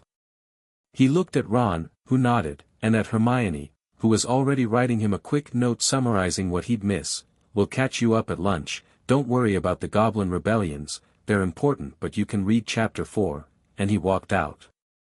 McGonagall met him in the corridor outside. She fell into step beside him without preamble. "Fudge," Harry said. "Fudge," McGonagall confirmed. "He's brought Dolores Umbridge from the Office for Magical Law Enforcement and 2 Aurors. The Aurors are a formality. Umbridge is not." "What's Umbridge?" McGonagall chose her words with the care of someone removing a splinter. "She is a woman who has found great professional satisfaction in the gap between what rules say and what rules can be made to mean. She is loyal to the Ministry in the way a shadow is loyal to the object that casts it, she moves as the Ministry moves." A pause. "Do not underestimate her." Harry filed that. "What does Fudge want?" "What Fudge wants," McGonagall said, "and what the situation requires are 2 different things. He wants a statement he can take back to the Ministry. A narrative. Something that allows him to stand up in the Wisengamot and say the matter is being handled and mean it in a way that sounds like more than it is." She glanced at Harry. "What the situation requires is considerably more substantive. What does Dumbledore want?" "Albus wants to protect you," she said. "He wants to ensure that the Ministry's involvement doesn't make things more dangerous, which is a legitimate concern. Ministry interference in Dark Lord matters has historically been problematic, particularly given that Fudge has publicly maintained for a decade that Voldemort is gone and has a vested interest in continuing to maintain it." She paused. "He also wants, I think, to preserve as much of his original plan as possible, which is not going to happen," Harry said. "No," McGonagall agreed. "It's not. Dumbledore's office had more people in it than last time." Fudge was standing near the window, a round-faced man in a lime-green bowler hat that he was holding in both hands with the nervous energy of a man who used it as something to do with his hands. He was shorter than Harry had imagined, with a slightly pink complexion and eyes that moved quickly around a room and came to rest on the most important thing in it with the instinct of a man who had spent his career reading rooms. His eyes came to rest on Harry. "Ah," he said. "Harry. Harry Potter." He smiled with the particular warmth of a politician meeting someone important, which was warm and genuine and completely calculated all at once. "It's wonderful to finally meet you. I'm Cornelius Fudge, Minister for Magic. I knew your parents, briefly, fine people, fine, hello," Harry said. A beat. Fudge adjusted his grip on the bowler hat. In the corner, Umbridge sat in one of the visitors' chairs with the stillness of a toad on a rock, small, wide-faced, wearing robes the color of dried lavender, with a smile permanently installed on her face like a fixture. She had a clipboard. She was already writing on it. The 2 Aurors stood by the door. Both tall, both with the particular economy of movement of people who had been trained to assess threats quickly. One was a woman with short gray hair and sharp brown eyes. The other was young and dark-skinned and watching Harry with open curiosity that he didn't bother hiding, which Harry found more trustworthy than the careful faces around him. Dumbledore was behind his desk. He looked, Harry thought, like a man who had been having a particular version of this conversation for several days in his head and was ready for it, not with pleasure but with the readiness of someone who has done their preparation. McGonagall sat without being invited. Harry sat next to her. "Now then," Fudge said, lowering himself into the remaining chair with the air of someone calling a meeting to order. "I think we can all agree that Monday evening's events were unexpected and concerning. And that the priority now is to manage the situation carefully, with appropriate, Minister," Harry said. Fudge stopped. He looked at Harry. The smile stayed, but the eyes recalibrated. "I'd like to understand what you mean by manage," Harry said. "Because it means different things to different people." Fudge blinked. He looked at Dumbledore, who was watching Harry with an expression that might have been pride or might have been something more complex. "Well," Fudge said. "Manage, I mean ensure stability. Prevent panic. Make certain the appropriate channels are." "Voldemort is not gone," Harry said. In the corner, Umbridge's quill stopped moving. The two Aurors by the door, Harry noticed the young one's expression shift, become more alert, something like relief moving across his face, quickly suppressed. Fudge went slightly pink. "Now, Harry, there's no need to. The Sorting Hat detected a fragment of Voldemort's soul anchored in my head," Harry said. "The hat was built by 4 people who gave it one instruction above all others: protect the school. It said what it said because it had no choice. And what it said is true." He paused. "Voldemort split his soul into pieces. He put the pieces in objects. There are several of them. Dumbledore has known about them for years and has been working to locate them. This is happening whether the Ministry would like it to be happening or not." The room was very quiet. Fudge was no longer pink, he'd gone to something closer to gray. "Harry," Dumbledore said, gently. "No," Harry said, not rudely, not loudly, just firmly. "I'm sorry, sir, but no. The Minister came here for information. I'd rather he had true information than managed information." McGonagall was looking at the window. Her expression was doing something that she was clearly making an effort to contain. Umbridge broke the silence. Her voice was high and sweet and had a particular texture to it, like sugar packed into the shape of a word. "The child is clearly upset," she said. "Understandably so." "Perhaps we should." "I'm not upset," Harry said. He looked at Umbridge directly. She held his gaze with the steady pleasantness of someone who had never met a person they couldn't outwait. "I'm giving you facts. The soul fragment in my head is a Horcrux. Destroying it will require addressing something that won't be comfortable for anyone in this room. The question isn't whether to deal with it, the question is how, and who's involved, and what the plan looks like now that it's not a secret." Fudge looked at Dumbledore. Is what he's saying, accurate?" Dumbledore said. "Substantially." "Substantially," the young Auror by the door said. He'd apparently stopped being able to help himself. The gray-haired Auror gave him a look. He subsided but didn't look apologetic. Fudge rubbed his face with both hands, the bowler hat briefly covering it. When he came back up he looked less like a politician and more like a tired man who had been handed a larger problem than he'd expected and was trying to find its edges. "Right," he said. "Right. Albus, you've known about this. For how long?" "Long enough," Dumbledore said. "I'm prepared to give the Ministry a full accounting." "The Board of Governors letter," McGonagall said, in the tone of someone introducing a topic that was going to dominate the room for the next several minutes. "Which arrived yesterday and which I assume you've read, Cornelius. It requests a formal inquiry. The board is accountable to parents, and parents received letters from their children Monday evening describing what the Sorting Hat said, and those parents want to understand what has been happening within these walls." "A formal inquiry," Fudge repeated.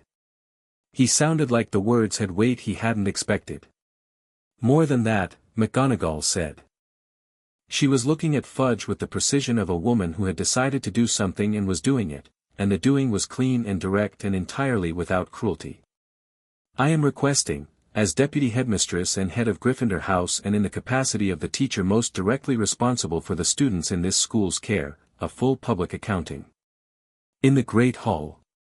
Before the staff, the board, ministry representatives, and the students of this school. The silence in the office had a different quality from any previous silence in the room. It was the silence of something shifting at a fundamental level, stone moving on stone. Minerva, Dumbledore said. His voice was very quiet. Albus, she said. She looked at him, and the look carried 40 years in it, decades of partnership and trust and genuine love for the same institution and the same people, and also, now, something broken in the trust that had not been there before Monday. You told me, 14 years ago, that you had suspicions. You told me it was theoretical. You let me believe it remained theoretical. She paused.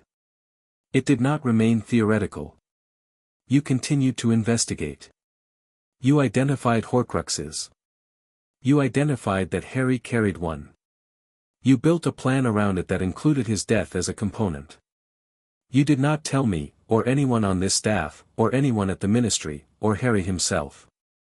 She let that settle. I am asking for a public accounting, Albus. Not because I want to harm you. Because the alternative is that we all keep managing this quietly, and managing it quietly has already produced a child who spent 10 years not knowing what he was, why he was famous, or why there was a piece of a Dark Lord attached to his soul. Fudge was looking between them with the expression of a man watching two very large tectonic forces move. Dumbledore was quiet for a long moment. His hands were folded on his desk. His face was complicated. Not wounded, exactly. Not defensive. Something more like a man looking at the shape of what he'd built from the outside, for the first time, and seeing it clearly. When, he said. Saturday, McGonagall said. 2 days. Enough time for the board to send representatives and for the ministry to arrange its observers. Not enough time for the story to become something other than what it is. She paused. I'll make the arrangements. Dumbledore nodded. Once. Small. Very well. Fudge exhaled. I'll need, he stopped. Reorganized. I'll need to consult with the Wisengamot about the scope of, Saturday, Cornelius, McGonagall said, with the gentle finality of a headmistress ending a discussion. 2 days. Harry sat next to her and said nothing because nothing needed to be said. Outside the window, the grounds were bright with September, and somewhere below in the castle's depths, the normal rhythms of a school day were proceeding, lessons and corridors and lunch approaching. Normal things. But they felt, now, like the surface of something rather than the thing itself. The actual structure underneath had just shifted, and everyone in the room felt it, and some of them had been waiting for it longer than others. The young Auror by the door looked at Harry for a moment as people began to gather themselves. His name, Harry would later learn, was Kingsley Shacklebolt, and he was 27 years old and had been assigned to this detail by accident of scheduling and would spend the rest of his career being glad of it. He gave Harry a small, precise nod. Harry nodded back. After Fudge's delegation had been shown to guest quarters, Umbridge's clipboard had been filling with notes the entire time, a fact that nobody in the room had missed and that everyone had chosen to not address directly, which was its own kind of statement. Harry found Ron and Hermione in the corridor outside the library, where Hermione had apparently gone immediately after History of Magic to read ahead on whatever she'd decided needed reading, and Ron had followed because that was already becoming their rhythm. Harry told them about the meeting in roughly the same amount of words it would take to relay a chess game. Direct. Complete. No editorializing. When he finished, Hermione sat very still on the corridor floor, her book closed on her lap, and then said, "She's calling a public trial." Public accounting, Harry said. McGonagall's words. Same thing, Ron said. Same thing, Harry agreed. Hermione looked at him steadily. Harry. Do you understand what that means? In the Great Hall. In front of everyone. Yes, Harry said. You'll have to testify. Or at minimum, you'll be present. Visibly. As the person this is all about. Good, Harry said. I should be. Hermione absorbed this. All right, she said. She opened her book again. Then we need to prepare. Both for what comes out in the accounting and for whatever happens after. Because Fudge's presence here changes things. The Ministry being involved means it's not Dumbledore's private project anymore, Ron said. He said it slowly, working it out as he went, the same way he worked out chess problems, not rushing, not second-guessing, just following the logic to where it led. It was his project. His plan. He was running the whole thing, finding the Horcruxes, managing Harry, managing all the information. Now there's Ministry oversight, there's a board of governors, there's a public trial. He looked at Harry. He loses control of it. He already lost control of it Monday night, Harry said. The hat did that. Right, but this makes it official, Ron said. This means, what happens to Dumbledore? What happens to his position? If they're doing a proper inquiry and it comes out that he was running a plan that involved, he stopped. The thing he was about to say had too much weight for the middle of a corridor, so he left it. Harry thought about Dumbledore in that office, the way he'd nodded. The small movement of accepting something he hadn't quite believed was coming. Not defeated, Dumbledore wasn't the kind of person who got defeated exactly, he was the kind of person who reconfigured. But there was something in the nod that Harry thought about. He's not going to fight it, Harry said. I don't think he's going to fight any of it. Ron frowned. Why not? Harry thought about it. Because he knows he was wrong. Not about Voldemort being dangerous, not about needing to stop him. But about, he paused. There's knowing you've done something wrong and there's not caring. He cares. I think he's been carrying it for a while and now someone opened a door and Harry stopped. He's tired, he said finally. I think he's just tired.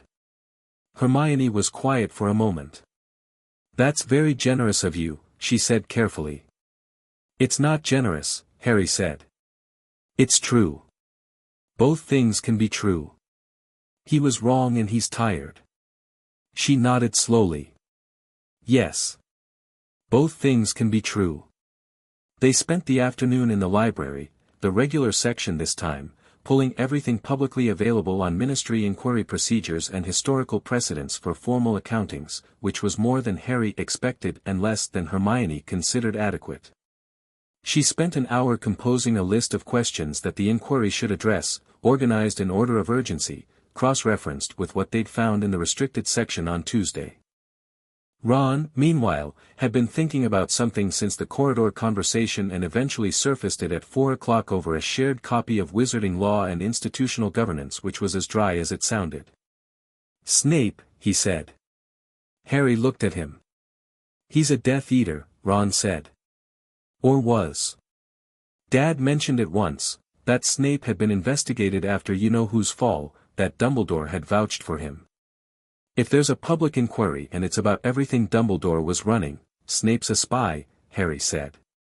Ron and Hermione both looked at him. That's what I think, Harry said. I don't have proof. But the way he looked at me the night of the sorting, when everyone else was reacting, panicking, watching Dumbledore, he was watching me. Like he was calculating what it meant for something he already knew. And in potions, when he said that about my mother. That wasn't nothing. He paused. He's Dumbledore's. He's been working for Dumbledore from the inside. Whatever it cost him to do that, he shook his head.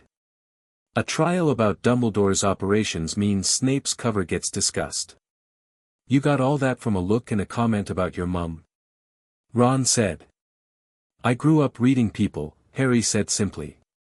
When you can't predict what the people you live with are going to do, you learn to read them.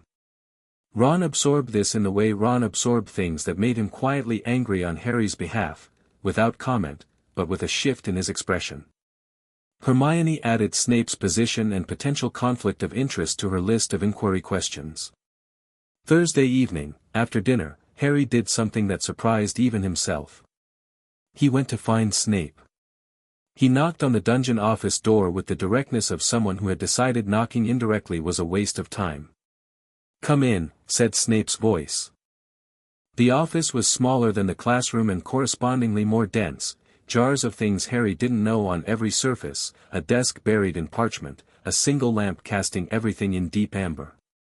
Snape looked up from the papers he was grading with the expression of someone expecting a student who needed their hand held and finding instead, "Potter," he said.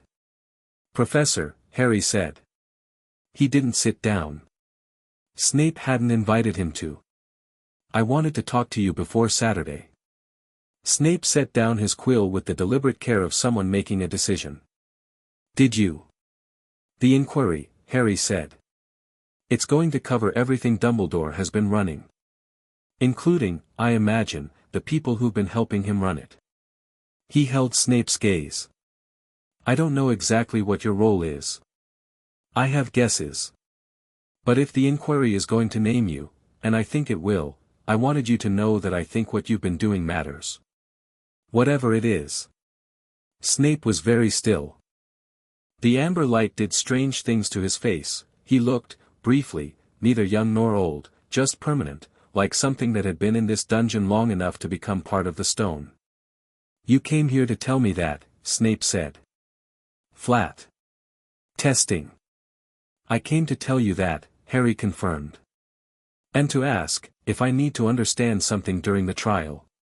Something about the Horcruxes, or about Voldemort, or about what Dumbledore knew and when." He paused. "Would you answer me straight?" A long silence. "Your mother," Snape said, not as a non sequitur but as the beginning of an answer, asked questions the same way. Directly. Without apology. She wanted to know things and she asked, and she expected a real answer. He looked at Harry steadily. "She usually got one." "Will I?" Harry said. Another long moment. "Come to me after the trial," Snape said. "Ask your questions then." "Not before." "After," Snape said, with a finality that was not a refusal but a timing. Something he needed to get through first. Harry nodded and turned to go. "Potter," Snape said. Harry stopped. "The Horcrux inside you." Snape's voice was very precise. "You've been experiencing flickers. Emotional bleed-through." Harry turned back slowly. "How did you know?"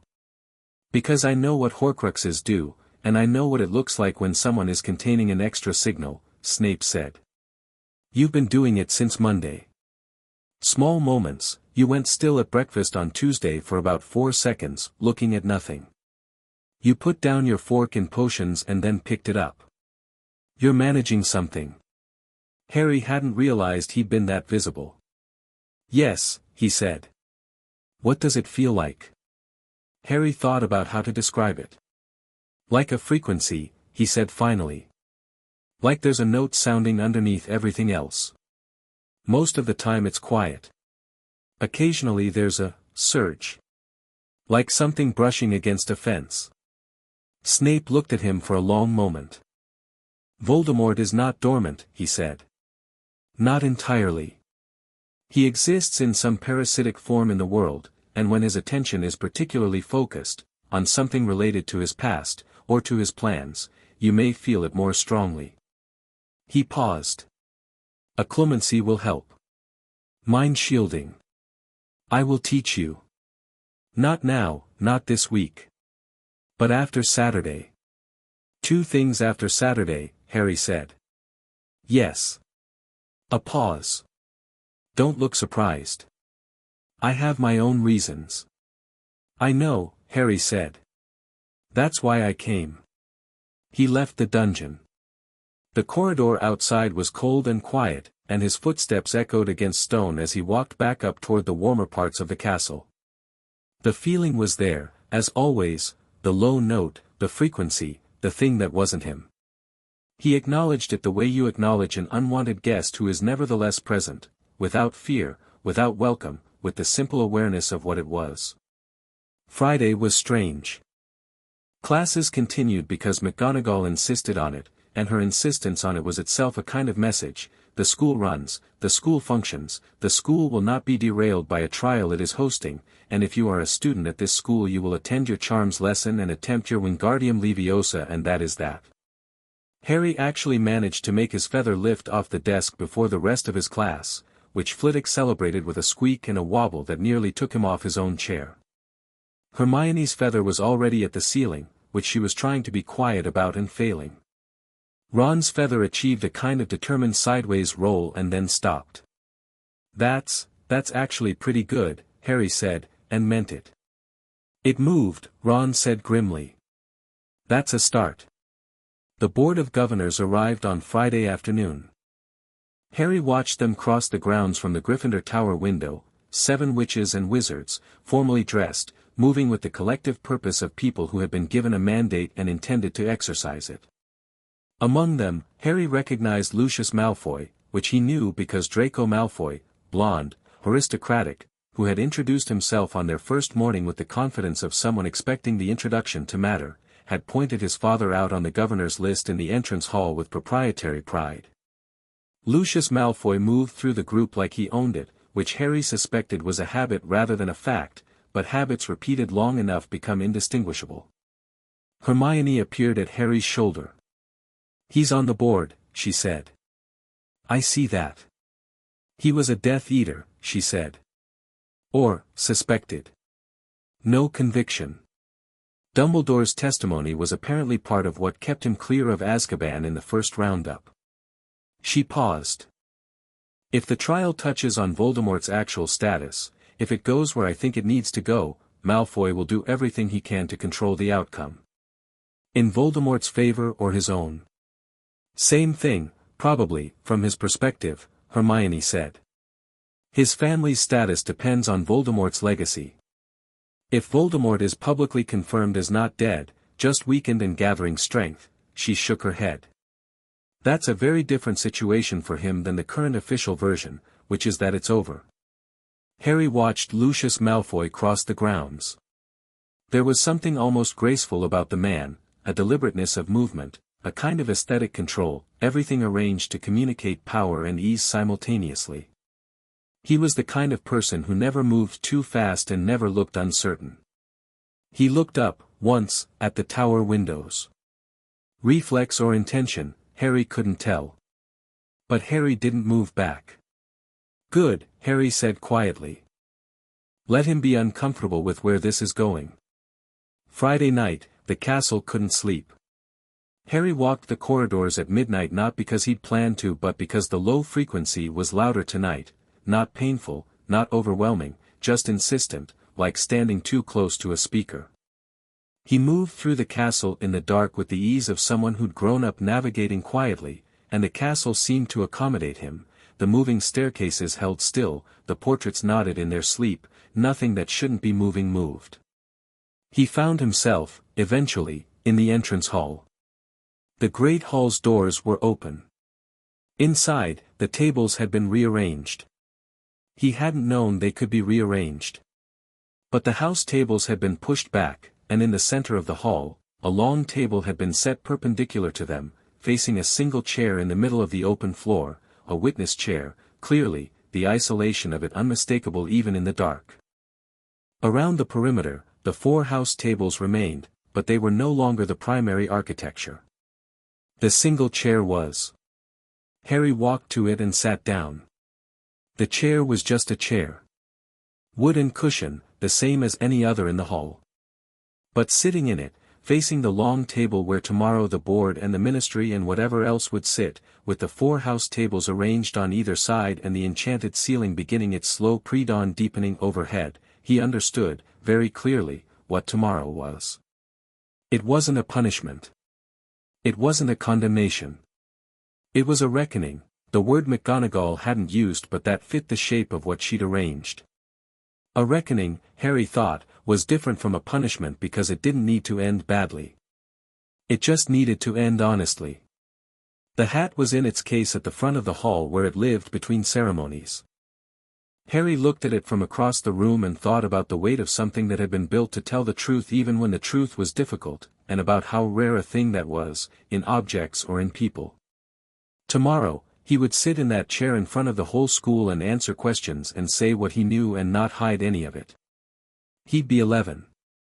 He'd have been a wizard for 4 days.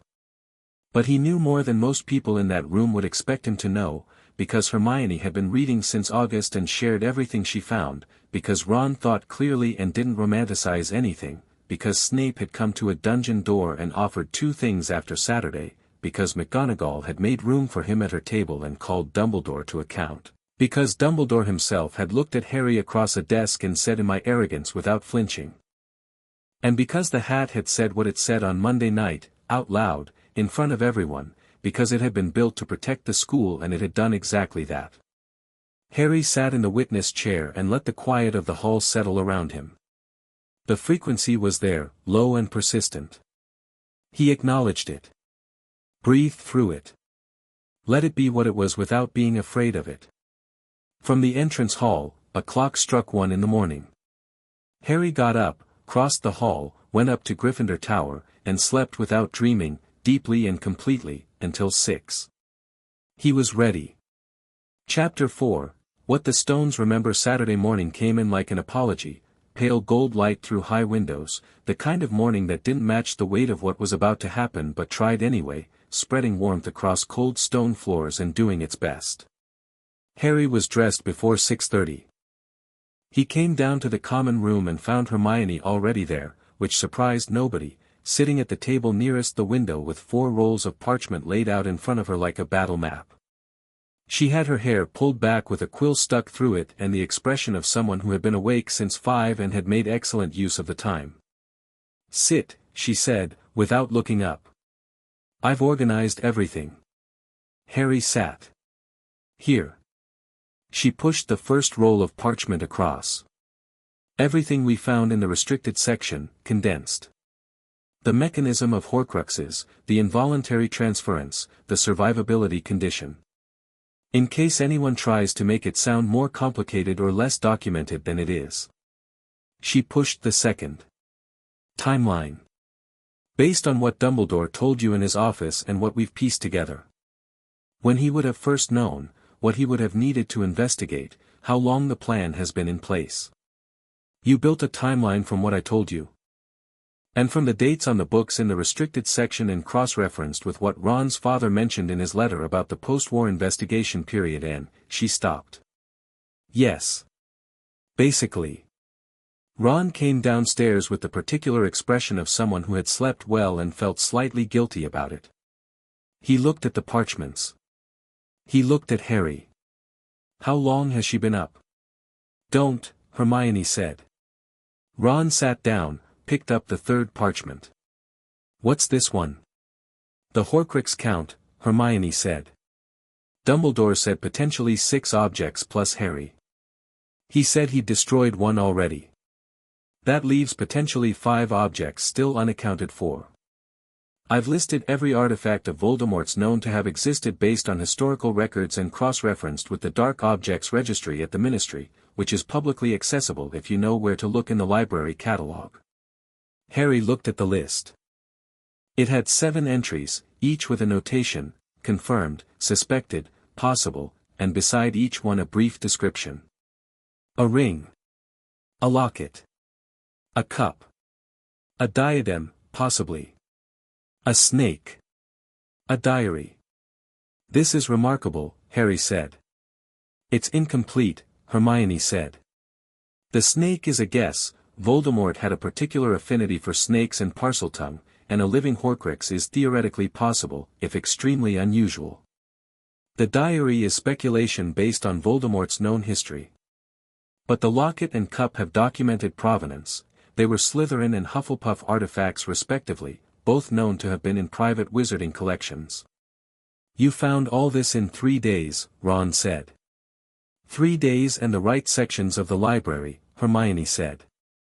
"The information wasn't hidden. It was just," she paused, "dispersed. Nobody had assembled it because nobody was supposed to know enough to know what to assemble." Harry looked at the parchments and thought about Dumbledore working on this alone for a decade. The same information, available to anyone who knew what they were looking for, but concentrated in one man's hands by virtue of being the only person who knew to look. That was how secrets worked, not by being locked away but by being distributed in pieces, each one harmless alone. This goes to McGonagall, Harry said. Before the trial. I was going to suggest the same thing, Hermione said. Now. Before breakfast. Hermione rolled the parchments efficiently and handed them to Harry. She looked at him for a moment, one of her direct, assessing looks, the ones that felt like being read rather than observed. Are you ready? Yes, Harry said. It's going to be, she stopped. Searched for honest language. Loud. Emotional. Fudge will try to control the framing. Umbridge will be writing everything down and some of what she writes will be used for something later. The board members are not uniformly trustworthy. And Dumbledore will, another pause. I don't know what Dumbledore will do. Tell the truth, Harry said. Hermione considered this. I think so too, she said. Which is why today will be important.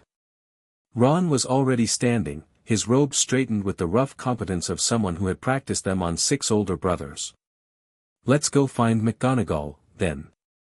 They found her in her classroom, which was where McGonagall was when she was thinking, not in her office, not in the staff room, but in her classroom with the door open and a piece of transfiguration work on the desk that she wasn't actually looking at. She looked up when they came in and didn't waste time being surprised. Harry put the parchments on her desk. She unrolled the first one. Went very still. Unrolled the second. The third. She read with the speed of a woman who had been reading student work for 30 years and knew how to extract information fast. When she finished she set them flat on her desk and looked at Hermione. You compiled this from the library, she said.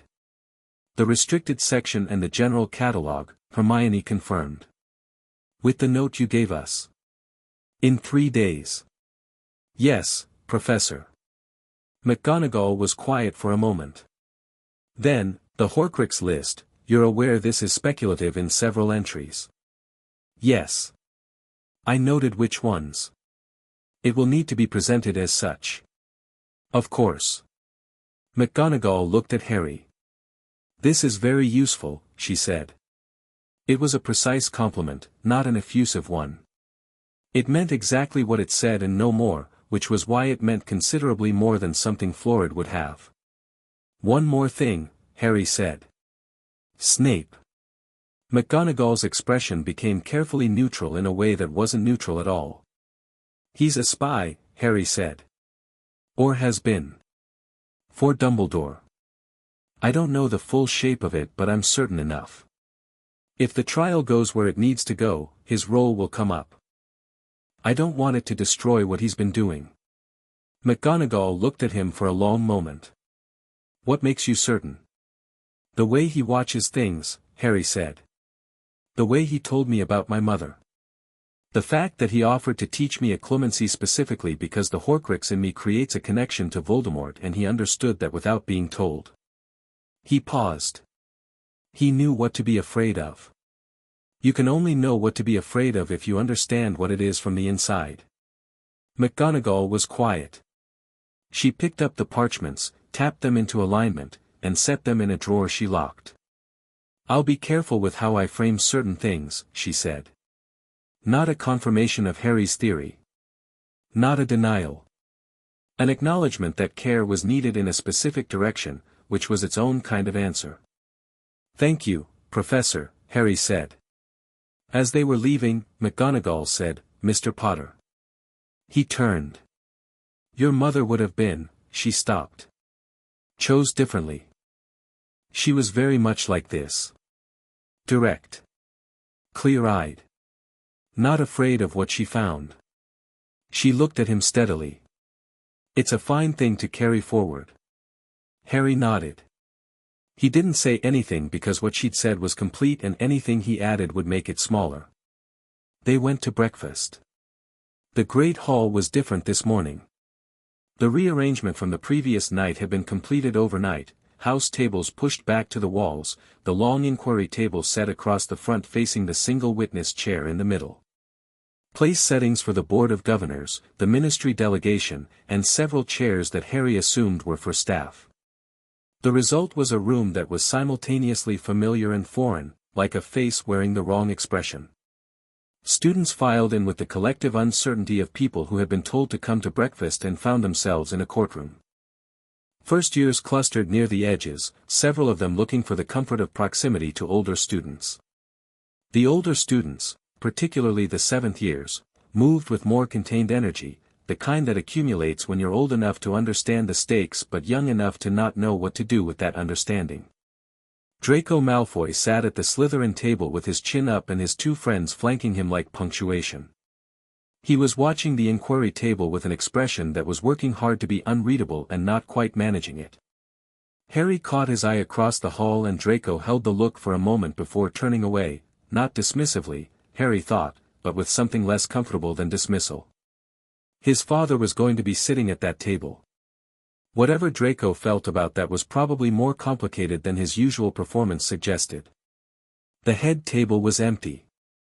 The teachers would come informally for the trial itself. Harry, Ron, and Hermione sat together. They ate, because skipping breakfast before a significant thing was strategically poor, a principle Hermione had outlined on the walk down and which was obviously correct. Ron ate with focused dedication. Hermione ate 2 pieces of toast and a poached egg and reviewed her mental notes with her eyes slightly unfocused. Harry ate and watched the room. Neville sat across from them and asked, with the gentle courage of someone who was afraid of most things but refused to let that stop him, whether there was anything he should know. Harry gave him a brief, honest summary. Neville listened carefully and then said, that's a lot, and then, after a pause, is there anything I can do? And the sincerity of the offer, from a boy who was still trying to find his toad and hadn't yet managed a successful Wingardium Leviosa, was such a complete and uncomplicating kindness that Harry felt something in his chest loosen. Just be here, Harry said. That helps. Neville nodded like that was a reasonable assignment and applied himself to his porridge. At 9 o'clock, McGonagall appeared at the entrance to the Great Hall. She was in formal robes, darker than her usual teaching ones, with a severity to them that wasn't coldness but precision, the visual equivalent of choosing your words carefully. Students, she said, in the voice that silenced rooms on contact, please take seats at your house tables. The formal inquiry will begin in 15 minutes. All staff, board members, and ministry representatives are asked to take their places at the inquiry table. She paused. This is a formal proceeding. It will be conducted with appropriate seriousness. Students are observers and will be treated as such, which means your presence is respected and your attention is expected. She looked at the room for a moment. This is a difficult morning for this school. It is also an important one. Both things are true. She withdrew. The room began organizing itself. The board members entered from a side door, robed and arranged with the collective gravity of people exercising formal authority. They took seats at the long table, 7 of them, the chairs spaced with protocol. Lucius Malfoy sat at the far right end of the table with the ease of someone who had arranged seating plans in his favor. An older woman Harry didn't know sat at the center with the settled authority of a person accustomed to chairing things. Fudge came in wearing different robes from yesterday, formal, ministry green with gold trim, the bowler hat replaced with something more official that he carried rather than wore, as if he couldn't quite commit to the authority of it. Umbridge walked precisely 1 step behind him with her clipboard and her smile and her lavender robes and managed, somehow, to be more present in the room than people twice her size. The 2 Aurors took positions at the walls. Shacklebolt's face was composed. His eyes were active.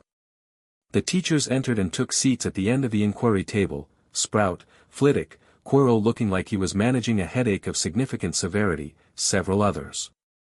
Snape came in last and sat at the end of the table nearest the hall exit with the economy of someone choosing their position deliberately, and his face was the most controlled thing in the room, which was saying a great deal given the room. Dumbledore walked in and the hall did what it always did when Dumbledore walked into a room, it quieted, reorganized itself slightly, oriented toward him. He was wearing deep blue robes and his expression was, Harry studied it carefully from across the hall, the expression of a man who had made peace with something, or had made the beginning of peace with it, which was the most that could be asked of one night. He did not sit at the inquiry table. He sat in a chair that had been placed to the side of it, apart from the formal arrangement, and this positioning was itself a statement. He was present, he was accountable, but he was not presiding over this. McGonagall sat at the center of the inquiry table. Next to her, the board chair. Fudge arranged himself with the visible effort of someone trying to look comfortable in a situation they hadn't designed. The witness chair sat empty in the middle of the hall. Single wooden chair. Simple. Patient. McGonagall set 3 parchments on the table in front of her and folded her hands. This formal inquiry, she said, her voice clear and measured, carrying to every corner of the hall, is called under the authority of the Hogwarts Board of Governors in consultation with the Ministry of Magic, to address the events of Monday the 2nd of September and their underlying circumstances. The inquiry is not a criminal proceeding. It is an accounting, an opportunity for full and honest disclosure of information that affects the safety and welfare of the students of this school. She looked at the hall. We will hear testimony from several individuals. All testimony will be given freely. All questions will be answered directly. This proceeding will be recorded. She paused. We will begin with context. She picked up the first parchment. In August of 1991, I am formally documenting that evidence existed, within the bounds of Albus Dumbledore's private investigations, indicating that Harry Potter, who would arrive at this school as a first-year student in September of that year, was carrying a fragment of Lord Voldemort's soul, involuntarily, as a consequence of the events of October 1981. She looked up. This evidence was known to Headmaster Dumbledore and not shared with the board, with ministry oversight, with the student's designated family contacts, or with the student himself. A pause. We are here to understand why, and to determine what happens next. The hall was perfectly quiet. 400 students, 7 governors, ministry officials, 12 teachers, and 1 old man sitting in a chair to the side, all of them silent. I would like to call, McGonagall said, Albus Percival Wulfric Brian Dumbledore. Dumbledore rose from his chair and walked to the witness seat with the step of a man 20 years younger than he was, which was the kind of grace that came from genuine lightness rather than performance. He sat down, crossed his hands in his lap, and looked at McGonagall with clear eyes. Albus, McGonagall said. When did you first form the theory that Harry Potter was carrying a Horcrux? The night of October 31st, 1981, Dumbledore said. His voice was unhurried. The magical signature of what had happened in Godric's Hollow was unprecedented. The rebounded curse should have left nothing, not a scar, not an echo. When I examined Harry that night, the scar was warm in a way that conventional curse scarring is not. It was resonant. I knew immediately that something was anchored there. I did not have a name for it yet. When did you have a name for it? Several weeks later. I had investigated the theory of Horcruxes in the context of Voldemort's known history, his obsession with immortality, his documented research into the darkest branches of magic. The pieces aligned. He paused. I was certain by the winter of 1981. The hall absorbed this. Certain by the winter of 1981. Harry had been a year old. He'd been at the Dursleys for 2 months. And your plan? McGonagall said. My plan, Dumbledore said, was to ensure Harry survived his childhood safely, understood his place in the wizarding world, was educated at Hogwarts, and was given, gradually, the information he needed to face Voldemort when Voldemort inevitably returned. Including, at the appropriate time, the full truth about the Horcrux and what addressing it would require. Addressing it, said the board chair. You mean his death? A temporary death, Dumbledore said. Or so I believed. I had studied the circumstances, the specific mechanics of an involuntary Horcrux anchored in a living host who possesses their own intact soul. There is a theoretical pathway in which the host can survive the Horcrux's destruction. He looked at the woman steadily. I believed Harry would survive. But you weren't certain, she said. A pause.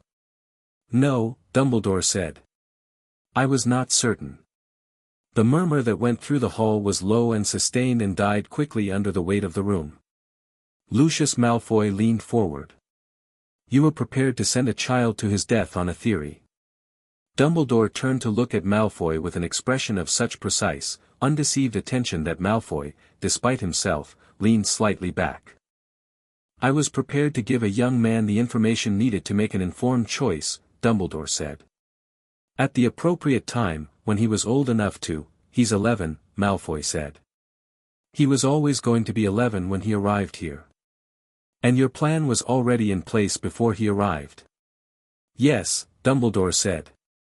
Did you account for the possibility that events might force the disclosure earlier than you planned? Malfoy pressed. He was doing something, Harry understood, watching him, using the inquiry for his own purposes, trying to make Dumbledore's judgment look catastrophically poor, which served Malfoy's interests in ways that had nothing to do with Harry's welfare. But he was asking real questions with false motives, which meant the real questions still deserved real answers. I accounted for many possibilities, Dumbledore said. I did not account sufficiently for the Sorting Hat's original enchantments. I believed the hat sorted on personality and talent. I had not fully considered that its foundational instruction, to protect the school above individual preferences, might extend to flagging a dark artifact in a first-year student. He looked at the hat in its case at the front of the room. I underestimated something that is older than I am. That is a particular kind of arrogance. I'd like to ask a question, said a voice. It was Shacklebolt. He was standing against the wall, technically not a participant in the formal proceeding, and Fudge gave him a sharp look. Shacklebolt, Fudge began. Headmaster, Shacklebolt said, looking at Dumbledore and ignoring Fudge with the practiced ease of someone who had been doing it for years. Were there other Horcruxes? Beyond the one in Harry Potter? The hall held its breath. Dumbledore looked at Shacklebolt for a moment. Yes, he said. How many? I believe Voldemort intended to create 6. One in Harry was accidental and unintended. I have identified at least 4 others with varying degrees of certainty. I have destroyed one. Shacklebolt nodded. And the others are where? Unknown. Suspected locations, based on my research. Dumbledore looked at McGonagall. I have notes. Extensive notes. I will provide them in full. Fudge made a sound. Now, wait, if you know who has managed to, Voldemort, Harry said. Fudge turned to look at Harry with the expression of a man who keeps being surprised by the same person. Harry was sitting at the Gryffindor table, not in the witness chair. He hadn't been called yet, but he said it again, Voldemort. If you're going to deal with this properly, calling him you-know-who is a way of letting the fear of him set the terms of the conversation. His name is Voldemort. The hall was very still. Fudge looked at Harry for a moment. Then he looked at Dumbledore, who was watching Harry with that expression that lived in a complicated territory between pride and something heavier. Voldemort, Fudge said carefully, as if testing the weight of it in his mouth. If Voldemort has multiple Horcruxes still existing, then he cannot die permanently until they are all destroyed, Shacklebolt said. Which means the official position that he is gone is not accurate. Which means the Ministry has been operating on a false premise for a decade. He wasn't pointing fingers. He was simply stating facts in the measured tone of someone who dealt in facts professionally and found this one important enough to make explicit. Umbridge was writing very fast. We will address the Ministry's institutional response to this information in a separate consultation, McGonagall said, smoothly and firmly, declining to let the proceeding become a Ministry inquiry into itself. For now. She turned back to Dumbledore. I want to ask you something that isn't procedural, Albus. That is personal. Dumbledore looked at her. Yes, Minerva. Did you believe, she said, that you were the only person capable of managing this situation? A long pause. The clock somewhere in the hall marked a single beat. Yes, Dumbledore said quietly. That no one else, no colleague, no ministry partner, no guardian, not the child himself, could be trusted with the full picture in the way that you could be trusted with it. Yes. And do you still believe that? Another pause. Longer. No, Dumbledore said. McGonagall held his gaze for a moment. Thank you, she said. Not warmly. Not coldly. With the precise weight of someone accepting something that was both insufficient and necessary. I would like to call, McGonagall said, looking at her parchment, Harry Potter. Harry got up from the Gryffindor table. He walked to the witness chair in the center of the hall and sat down. The chair faced the inquiry table, but in sitting down he was also facing the entire room, both sides of house tables, hundreds of students, all of it. He sat with his back straight and his hands on his knees and looked at McGonagall. Harry, she said, shifting almost imperceptibly into something less formal, a register calibrated to him rather than to the room. I want to ask you about Monday night. About what the hat said to you before it spoke aloud. Harry told them. Cleanly, directly, from the moment the hat settled over his eyes to the moment it announced what it had found. He didn't editorialize. He described the founder's instruction as the hat had described it, protect the school above all else, and the moment it had told him it couldn't be silent. When it spoke aloud, McGonagall said, what was your immediate response? I wanted to know what it meant, Harry said. I'd spent 10 years not knowing things that other people knew about me. I wasn't willing to let it go back to being quiet. The hall was very quiet. You asked Dumbledore directly, McGonagall said. Yes. Knowing you'd been in the wizarding world for approximately 14 hours. Yes. Were you afraid? Board chair asked. Harry considered the question honestly. Not of asking, he said. Of the answer, maybe. But not of asking. Why not? She pressed. Harry thought about the cupboard under the stairs. About the Dursleys' kitchen. About a 10-year-old learning that information was the only currency that mattered and that the only way to acquire it was to ask and not look away. Because not asking doesn't make the thing go away, he said. It just means you face it without understanding what it is. Silence. Lucius Malfoy was studying Harry with an expression that was entirely genuine for the first time, something that was not quite respect but was in the same hemisphere as it, a pure assessment of what was sitting in that chair, calculating implications. Harry looked back at him steadily. Fudge cleared his throat. Harry, do you feel that Headmaster Dumbledore's intentions toward you were genuinely, he genuinely wants to protect me, Harry said, before Fudge could finish constructing whatever framing he'd been attempting. He genuinely loves this school and the people in it. And he made a decision, repeatedly, to keep the most important information about my life away from me, from my teachers, from people who might have chosen differently if they'd known. He paused. Both of those things are true. I don't need to choose between them. Fudge blinked. Dumbledore, sitting in his chair to the side of the table, was looking at Harry with his hands still folded in his lap and his face doing something very controlled and not quite succeeding. I have something to present, Hermione said. Several heads turned. She was standing at the Gryffindor table, straight-backed, with her 3 rolls of parchment in her hand. She looked at McGonagall. I've been asked to speak, I haven't been formally called, I apologize for the interruption, but I have documented research that I believe is relevant to this inquiry and I'd like to submit it formally. McGonagall studied Hermione for a moment. The ghost of something moved across her expression, amusement, pride, something warmer than either.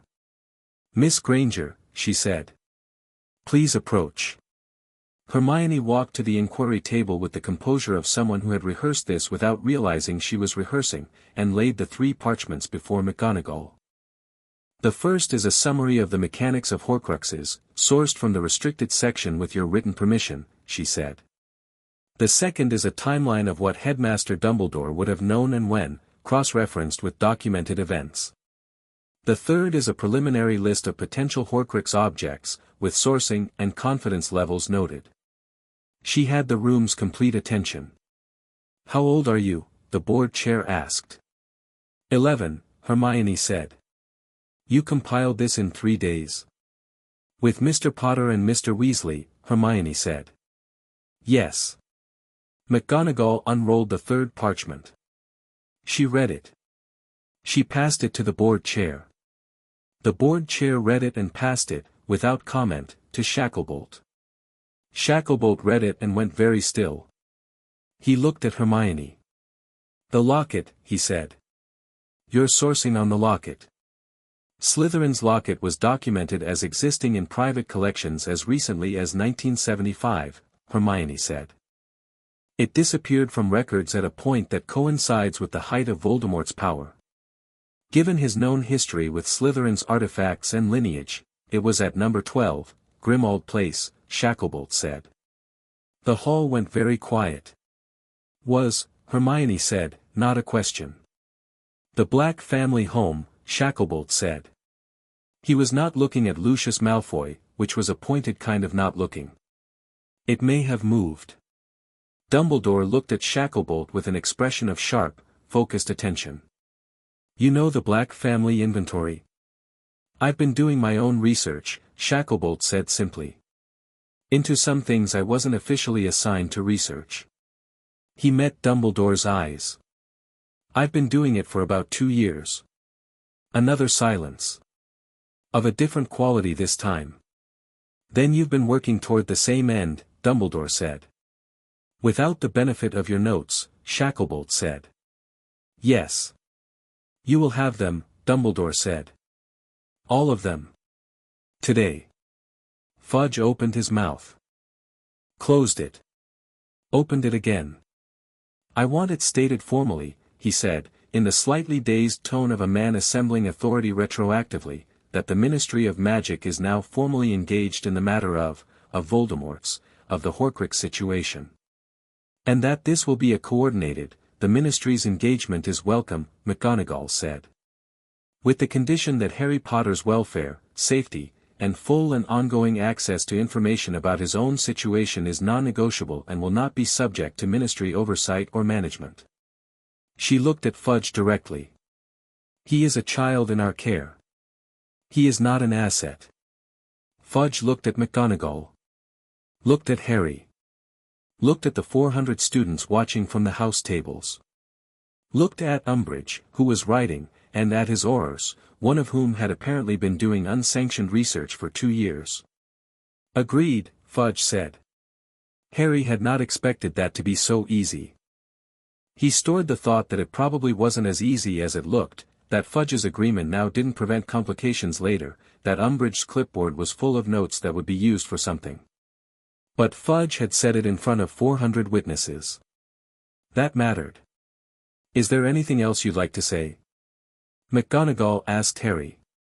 He was still in the witness chair. Harry looked at the hall. 400 faces. First years and 7th years, frightened students and curious ones, Neville Longbottom in the second row looking at Harry with steady, open support. Ron, who had been sitting very still and very ready throughout, the way a good chess player is still when the board is arranged and the moves are clear. Draco Malfoy, whose expression had traveled somewhere complicated over the last hour and landed in a place Harry couldn't fully read. Snape at the end of the staff table, motionless, watching Harry with that coiled attention, and in it now, underneath the calculation, something else. Something that looked, when Harry studied it carefully, like relief. "I want to find the rest of the Horcruxes," Harry said. "I want to know what I'm facing and I want to face it with full information and people who are honest with me. I don't need to be protected from the truth. I need to be protected from Voldemort, which is a different thing, and the best protection against Voldemort is understanding what he is and what he's trying to do." He paused. "I'm 11. I'm not going to pretend that's the same as being a trained Auror. But I'm the person this is about and I'm going to be part of dealing with it. That's not negotiable either. He looked at Dumbledore. Dumbledore looked back at him. The blue eyes were clear and unshielded and old, and in them was something that Harry recognized as a kind of surrender, not defeat, not weakness, but the surrender of someone setting down a weight they'd carried alone for too long and acknowledging, finally, that it was too heavy for one person and always had been. No, Dumbledore said quietly. It isn't. McGonagall called the formal inquiry to a close at 11:15. She announced that a full written record would be available to staff, board members, and the ministry, and that a summary would be posted in each House Common Room. She announced that Dumbledore would be meeting with the board in the afternoon to present his full research notes and would be meeting with Shacklebolt separately to coordinate. She announced, without elaborating, that certain matters regarding ongoing Hogwarts staff arrangements would require separate discussion. Students were dismissed for lunch. The noise that broke out as 400 students stood was enormous, not chaotic, not panicked, but alive, the sound of people who had witnessed something and were trying to understand what they'd seen, conversations erupting sideways and in every direction. Harry sat in the witness chair for a moment longer and let it wash over him, and then stood up and walked back to the Gryffindor table where Ron and Hermione were waiting. Ron said nothing immediately. He handed Harry a bread roll from the lunch that had materialized on the tables, and Harry took it, and they sat there in the noise of it. Hermione was looking at her parchments, now returned to her, and she was smiling with the small, precise smile of someone whose work had done what it was built to do. Shacklebolt, Ron said eventually. He's been investigating independently for 2 years. Yes, Harry said. He's going to be important, Ron said. Very, Harry agreed. And Snape, Ron glanced at the staff table, where Snape was still sitting with his untouched lunch, watching the room. He looked, I don't know what he looked like. Relieved, Harry said. Ron frowned. Why relieved? Because the secret is out, Harry said. Whatever he's been doing for Dumbledore, living it, carrying it, it's not a secret anymore. There's an official inquiry. There are witnesses. There's documentation. He looked at the staff table. He's been carrying something alone too. In considerably worse conditions than Dumbledore. Ron looked at Snape for a moment.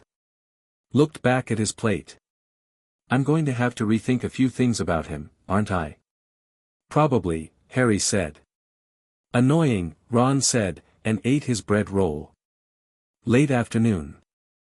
The inquiry table had been dismantled, the house tables returned to their positions, and the great hall was settling back into the familiar rhythms of a Saturday afternoon, small groups, conversations, people reading and eating and moving around each other in the casual overlapping patterns of a community going about its life.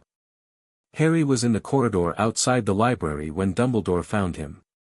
Not Dumbledore seeking him out with purpose, but something more like two people arriving at the same place simultaneously and acknowledging the fact.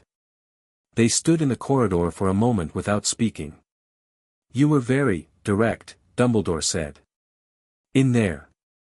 You told me I was right, Harry said. When I said it wasn't about age. You said it was about your certainty that your judgment was superior. He looked at Dumbledore. I believed you when you said it. I meant it, Dumbledore said. I know. Another pause. A portrait on the wall, a 19th-century wizard with mutton-chop whiskers who had been pretending to sleep, was unambiguously listening and making no effort to hide it. The research Miss Granger presented, Dumbledore said. The Horcrux list. She's remarkable, Harry said.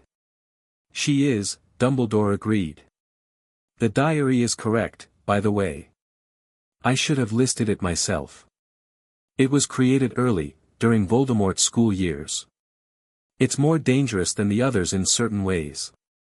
He paused. I'll include it in the notes I give Shacklebolt. Tell me too, Harry said. Dumbledore looked at him for a moment. Then he reached into his robe and produced a small leather notebook. He held it out. Harry took it. The first 40 pages, Dumbledore said. Everything I know about each suspected Horcrux. Location theories, confirmed destructions, what I know about their magical properties. He paused. It's a copy. Made this morning. He looked at Harry steadily. I made one for Shacklebolt, one for McGonagall, and one for you. Because knowledge distributed is knowledge that survives. Harry looked down at the notebook. The leather was soft and warm and old. Thank you, he said. Harry, Dumbledore said. There was something in his voice that hadn't been there before, not in the office on Tuesday, not in the hall just now. Something raw. I want you to know, the plan I had, the arc I had drawn for you, even at its worst, even the parts that make you rightfully angry, it was never indifference. It was never, I know, Harry said. That's what makes it complicated. Dumbledore was quiet. You can care about someone and still make terrible decisions about their life, Harry said. Those things exist at the same time. I'm not going to pretend they don't. He looked up at Dumbledore. But I'm also not going to pretend the caring doesn't exist. Dumbledore looked at him for a long moment. The blue eyes, unguarded in a way that the office and the hall hadn't quite managed, were simply old and tired and honest. You are considerably more than I planned for, he said quietly. Good, Harry said. Plans should be exceeded. He pocketed the notebook and went to find Ron and Hermione. Behind him, the portrait of the mutton-chop wizard finally gave up pretending to sleep and watched Harry go with an expression of undisguised interest. The castle held its breath for a moment. Then exhaled, slow and old and patient. The stones, which remembered everything, remembered this. Chapter 5, Everything on the table. The morning after the trial, Hogwarts woke up different. Not dramatically. Not the way a story wants a morning to announce itself, no thunderclaps, no owl flocks darkening the sky. Just the particular quality of a Sunday in a school where something has shifted at the foundation, where the stones themselves seem to be settling into a new arrangement, and every person moving through the corridors is carrying yesterday with them like something they haven't found the right pocket for yet. Harry was up early again. He'd become an early riser here in a way that had nothing to do with the Dursleys and everything to do with the fact that the castle was different in the early morning, quieter, more itself, the kind of quiet where you could think without the thinking being interrupted. He sat on the window ledge in Gryffindor Tower with Dumbledore's notebook open on his knee, his back against the stone, feet drawn up, watching the grounds go from pre-dawn grey to the particular gold of early September. He'd been reading since 5. The notebook was 40 pages of Dumbledore's handwriting, small, precise, occasionally annotated in margins with ink of a different color where he'd revised a theory, crossed out a location, added a question, and it was the most useful and the most devastating thing Harry had read since arriving at Hogwarts. Useful because the information was exactly what he'd needed. Devastating because of how much of it there was. How long it had been accumulating. The diary was the one that sat with him. Created during his school years, Dumbledore had said in the corridor. More dangerous than the others in certain ways. The notebook expanded on this. The diary was unique among the Horcruxes because it wasn't merely a vessel, it was interactive. The soul fragment inside it could think, communicate, exert influence over a person who wrote in it. It could possess, given enough time and proximity. Dumbledore had written, in the margin, in a different ink, destruction priority. Basilisk venom confirmed effective. Location, unknown, but likely placed in a position of potential use. Not hidden away. Deployed. Harry read that word, deployed, and felt something cold in his chest that wasn't the Horcrux frequency. Just recognition. The diary wasn't sitting in a vault somewhere. It was in someone's hands, or waiting to be. Dumbledore had known this and had written it in a notebook he'd kept to himself. He heard footsteps on the stairs. Hermione, in her dressing gown, with her hair loose and her copy of the dark arts catalogue under her arm, arrived at the common room and immediately spotted him in the window. She sat in the chair nearest the window without comment and opened her book. They read in companionable silence for 20 minutes. Harry finished the notebook's first section and started the second, Dumbledore's theories on the locket's current location, which aligned with what Shacklebolt had said about Grimmauld Place, and a note about a man named Regulus Black who had apparently got further than anyone else in finding it before dying, which Harry thought deserved considerably more attention than the single paragraph it received. "Hermione," he said. Regulus Black. Do you know that name?" She looked up. Thought. Sirius Black's younger brother. He was a Death Eater. Died, 1979, I think. The records are sparse. She frowned. Why? Dumbledore's notes suggest he may have found the locket before Dumbledore did. And then, stopped. Hermione went very still in the way she did when a piece of information had just reorganized several other pieces. Stopped meaning died. Stopped meaning something happened. Regulus Black, she said slowly, defected from the Death Eaters. That's in the history, he was listed as a suspected defector, not an operative. His body was never found. She looked at Harry steadily. He found the locket and tried to destroy it. And failed, Harry said. Or got interrupted. And Dumbledore knew this and didn't. He didn't follow it up properly, Hermione said, with the particular tone of someone who finds incomplete research almost personally offensive. Or he did and didn't write it down fully. The notebook is a summary, not his full files. She paused. We need his full files. He said he was giving everything to McGonagall and Shacklebolt. Then we ask McGonagall. Today, Harry said. After breakfast, Hermione said, with the authority of someone who had learned that thinking on an empty stomach was inefficient. Ron came down at 7:30, looked at both of them in their respective reading positions, and went directly to the food that the house elves had apparently delivered to the common room table overnight, a Hogwarts accommodation for students who weren't dressed for the Great Hall, with the purposeful directness of a man who had his priorities correctly ordered. Briefing me while I eat, he said, sitting down with a plate. Go. Harry talked. Ron ate and listened and occasionally asked questions that were sharper than they looked, the kind of questions that came from a mind that processed things laterally. When Harry got to the diary, Ron's fork paused. Interactive, he said. It can talk to you. Influence you. Dumbledore thinks it's been placed somewhere with access to potential targets, Harry said. Ron chewed. Thought. Malfoy, he said. Harry and Hermione both looked at him. The trial, Ron said. Lucius Malfoy on the board. He was, something was off. He was using the inquiry to make Dumbledore look bad, right? But the questions he was asking they were almost too perfect. Like he'd already thought about it. Like he wasn't surprised by any of it. He set down his fork. He knew. Not everything, but some of it.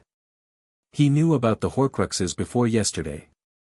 He was a Death Eater, Hermione said. He may have known what Voldemort was attempting. He might have the diary, Ron said flatly. The common room was quiet. Upstairs, someone had started moving around, Neville, probably, who was an early riser when Trevor went missing, which was frequently. We can't accuse him without evidence, Hermione said. But she was already thinking, Harry could tell, the slightly unfocused eyes, the internal reorganization of information. But if we could get Shacklebolt to look at the Malfoy family's declared dark object inventory, yesterday he said the locket may have moved from Grimmauld Place, Harry said. Someone moved it. Someone with access to the Black family home and a reason to interact with Black family property. He thought about Lucius Malfoy's face during the trial. The way he'd asked his questions. The ease of a man who was gathering information rather than seeking it. He wasn't there to contribute to the inquiry. He was there to see what we knew. Brilliant and terrifying, Ron said. We tell Shacklebolt, Harry said. Today. They went to breakfast. The Great Hall had its Sunday atmosphere, less crowded, more relaxed, the kind of morning where students in casual clothes appeared gradually rather than all at once. The house tables had their familiar configuration, the rearrangement of yesterday fully undone, and there was something almost reassuring about the normality of it, the eggs and toast and pumpkin juice proceeding as if nothing had happened, as if yesterday were simply another day the castle had processed and filed. But the conversations were different. Harry noticed it moving through the hall, clusters of students talking in lower voices than usual, occasionally glancing at him without quite looking directly, the particular sideways attention of people who had witnessed something and were still deciding what it meant. A fifth-year Hufflepuff he didn't know gave him a small nod when he sat down. A Ravenclaw girl 3 seats along at the neighboring table said something to her friend and they both looked at him, not unkindly. Seventh-year Gryffindors at the far end of the table were having a substantial conversation. He caught fragments, Horcrux, Shacklebolt, Dumbledore's notes, with the specific energy of people who were old enough to understand the strategic implications and young enough to feel personally involved in them. Dumbledore was at the head table. He looked, Harry studied him, tired. Not broken. Not defeated. But the particular tiredness of someone who had put something down that they'd been carrying for a very long time and whose muscles hadn't yet adjusted to the absence of the weight. He was eating, which Harry took as a good sign. He was speaking to McGonagall in low tones, and McGonagall was listening with the careful attention of someone taking in information she intended to act on. Snape was not there. Harry noticed the empty seat at the staff table and said nothing, but filed it. After breakfast he went to McGonagall's office, which required knocking on a door that had a brass knocker shaped like a prowling cat, which Harry suspected was either deeply on brand or an elaborate coincidence. "Come in," McGonagall said. Her office was organized with the same severe precision as everything else McGonagall did, neat stacks, labeled shelves, a desk with exactly the number of things on it that were needed and no more. A fire going. Hermione's 3 parchments from yesterday were on the desk, open, with her own notes written on a fresh sheet beside them. Harry sat across from her desk. Hermione and Ron took the chairs to his left. "I expected you this morning," McGonagall said, with the tone of someone who says this not as a reprimand but as an acknowledgement that her expectations have been met. "The full research files," Harry said. "Dumbledore's complete notes. He gave me a summary notebook. I need the rest. He gave them to me this morning at 7 o'clock, McGonagall said. "All of it. 7 years of documented investigation, source theories, destroyed and suspected Horcruxes." She looked at Harry. "It's substantial. Can we access it?" "I made that a condition of receiving it," she said. She picked up a thick folder and placed it on the desk between them. "I'll be reviewing it with Shacklebolt this afternoon. You may read it this morning." She paused. "I'd like your observations. Particularly yours, Miss Granger. You caught something yesterday that I want to explore." Hermione sat forward slightly. "The Regulus Black connection," McGonagall said. "Dumbledore's notes on it are incomplete in a way that suggests not ignorance but avoidance. He knew more about what Regulus found than he's documented. I want to know why." "He's protecting something," Harry said. "Or someone." McGonagall looked at him. "I think so too. Albus has many layers of protection operating simultaneously. Some of them outlast their original justification." She folded her hands. "What else?" "Malfoy," Ron said. McGonagall looked at Ron with the particular attention she gave students who said something unexpected. "Go on." Ron repeated what he'd said in the common room. The quality of Malfoy's questions. The absence of surprise. The behavior of a man processing rather than discovering. McGonagall was quiet for a moment. "Shacklebolt," she said, "has already requested access to the Malfoy family's declared inventory. Informally. Officially the request goes through channels and takes months." She paused. "Unofficially, he has contacts.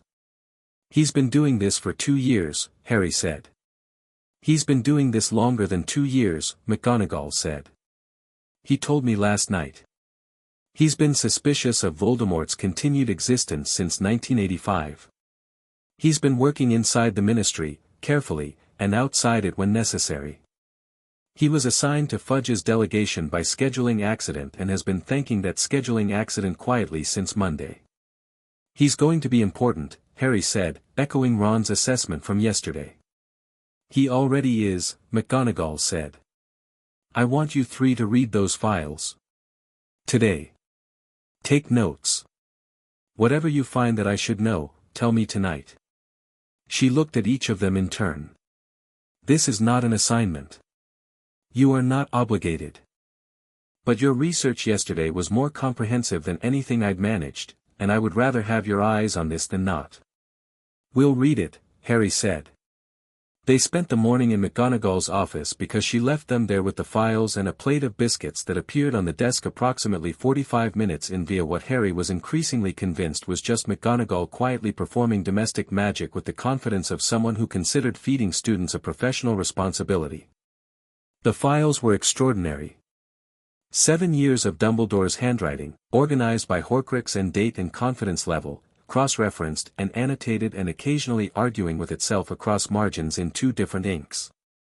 Harry read with his whole attention and felt, every few pages, the particular sensation of a world becoming more detailed, not larger, exactly, but more textured, more real, more something. The ring. Dumbledore had found and destroyed it, that much was in the notebook. The files added detail, it was the Gaunt family's ring, which had been Marvolo Gaunt's, which was itself built on a stone that Dumbledore had identified as the Resurrection Stone. The Deathly Hallows. Harry read that section twice and looked up at Hermione, who was reading a different section and hadn't got there yet, and then looked back down and kept reading and thought, this is what he couldn't put down. Not just the Horcrux. The stone. Because the files noted, in Dumbledore's most precise and careful handwriting, that he had been tempted by the stone. Had wanted to use it. Had, when he destroyed the ring, sustained a curse in the process because the ring had been cursed with something that was still spreading through him, slowly. Harry sat with that for a moment. Dumbledore was dying. Had been, since he destroyed the ring. Not immediately, not soon, but eventually. Contained by magic, slowed but not stopped. He was dying and he hadn't told anyone and he'd kept working. Harry looked at the ceiling. McGonagall's office had a plaster ceiling with a small crack running from the window toward the center that had probably been there for 50 years. He put that piece of knowledge in the same folder as everything else, both things can be true, and kept reading. Hermione found the Regulus Black section around 11 and went very still. He had a house elf, she said.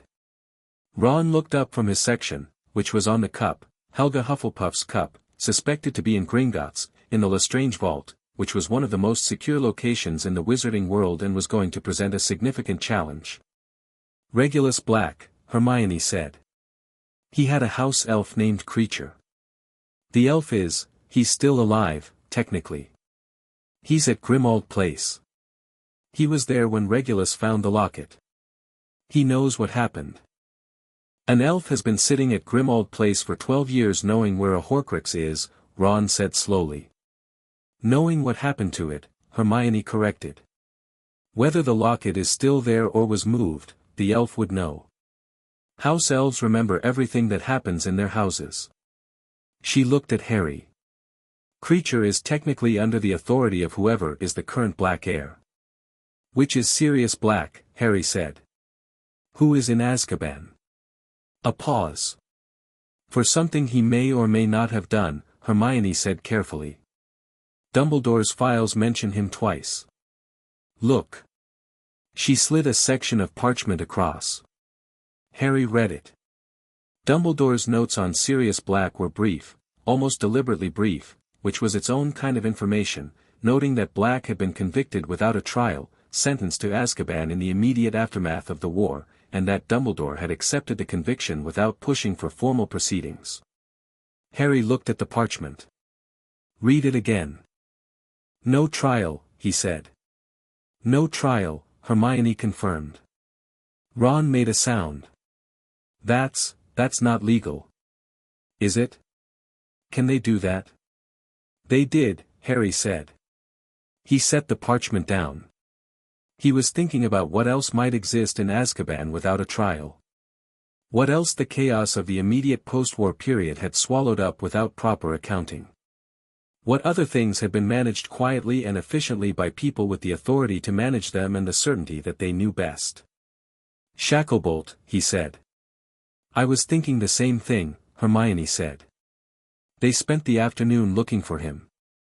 Not literally looking, Harry sent an extremely competent note via the Hogwarts Owl Post system, which Hermione navigated on his behalf because she had already read the section of Hogwarts, a history about internal communications, and Shacklebolt appeared at the library at 3 o'clock where they'd agreed to meet.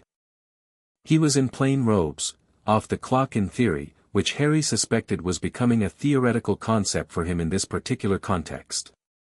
He sat across from them at the library table with the easy authority of someone who had been in enough difficult rooms to know when a room was being used well. Harry told him about the files. About Regulus Black and Creature. About Sirius Black and the absent trial. Shacklebolt listened without interrupting. When Harry finished, he was quiet for a moment. Then, the Black family house. I mentioned the locket yesterday. What I didn't say in the hall, what I didn't have confirmation for, is that Creature has been accessible to anyone who visited Grimmauld Place for the past 12 years, and no one thought to ask him anything because no one knew what to ask. He looked at Harry. I'm going to Grimmauld Place this evening. I want to come, Harry said. You're 11 and you're a student at Hogwarts, Shacklebolt said. Yes, Harry said. Both of those things. And I'm also the person this is about, and Creature would be under Sirius Black's authority as heir, and Sirius Black was my parents' friend, and I'm the closest thing to a Black family representative that's available. Shacklebolt looked at him for a long moment. Harry had noticed, the quality of someone who evaluated arguments on their merits without letting the age or authority of the person making them color the evaluation. McGonagall's permission, Shacklebolt said. I'll get it, Harry said. McGonagall gave permission with the expression of someone who had understood, sometime yesterday, that certain things were going to happen in this situation regardless of their agreement and who had decided that their participation was better than their absence. She sent an owl to Dumbledore informing him of the plan, not asking, informing, and Dumbledore's reply arrived in 10 minutes and said simply, I should have thought of Creature years ago. Be careful. He is not a straightforward creature, but he is loyal to what is loyal to him. A.D. Shacklebolt took Harry and, because Harry had said firmly and without elaboration that they came as a unit, Ron and Hermione, by Flo Powder from McGonagall's office at 5 in the evening. Number 12, Grimmauld Place was the kind of house that had given up trying to be welcoming and had committed fully to the opposite. It materialized between two ordinary London terraces with the sullen solidity of something that had been hidden for a long time and resented the exposure. The hallway was dark and smelled of damp and old wood and something underneath, something metallic and old that Harry couldn't identify but that made the Horcrux frequency in his head stir slightly, like something recognizing something. Don't touch anything, Shacklebolt said. And be quiet, there's a portrait of Mrs. Black somewhere and she's vocal. They moved through the hallway. Ron bumped a side table and froze. Nothing happened. He exhaled. Creature appeared in the kitchen doorway. He was the strangest creature Harry had ever seen, which was saying something given that he'd now seen ghosts, a phoenix, and a moving enchanted hat within the same week. Creature was ancient, he looked ancient in the way very old trees look ancient, like time had happened to him in layers. Large eyes, the color of old lamps. Gray skin hanging loose.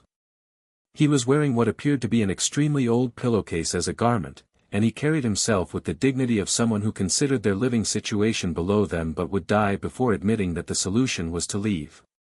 He looked at Shacklebolt with the polite hostility of someone who had answered enough official doors to have developed a standard response.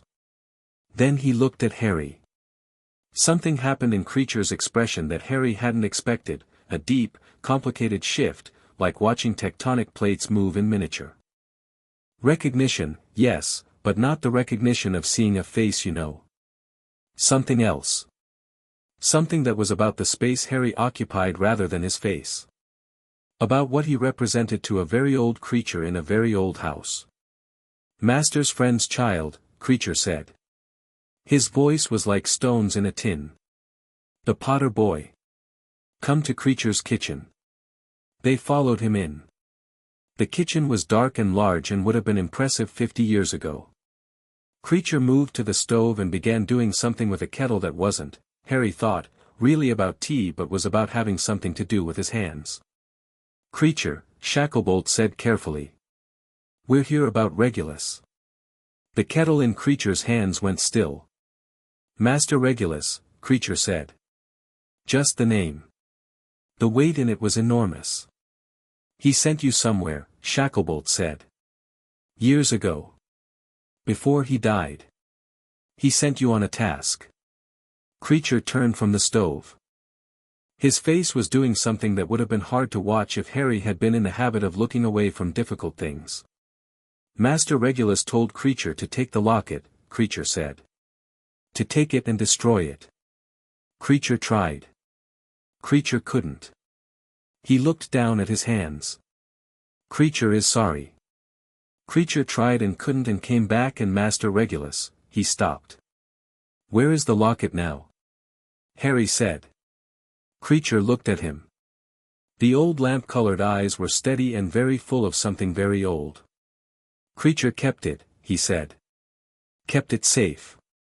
As Master Regulus asked.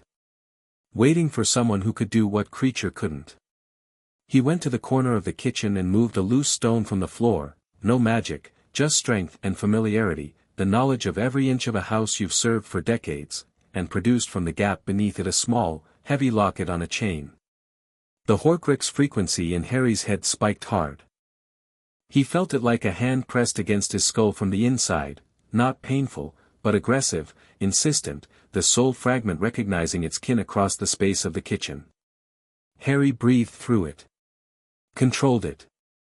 Hermione's hand found his arm briefly and he shook his head slightly to indicate he was fine and she let go.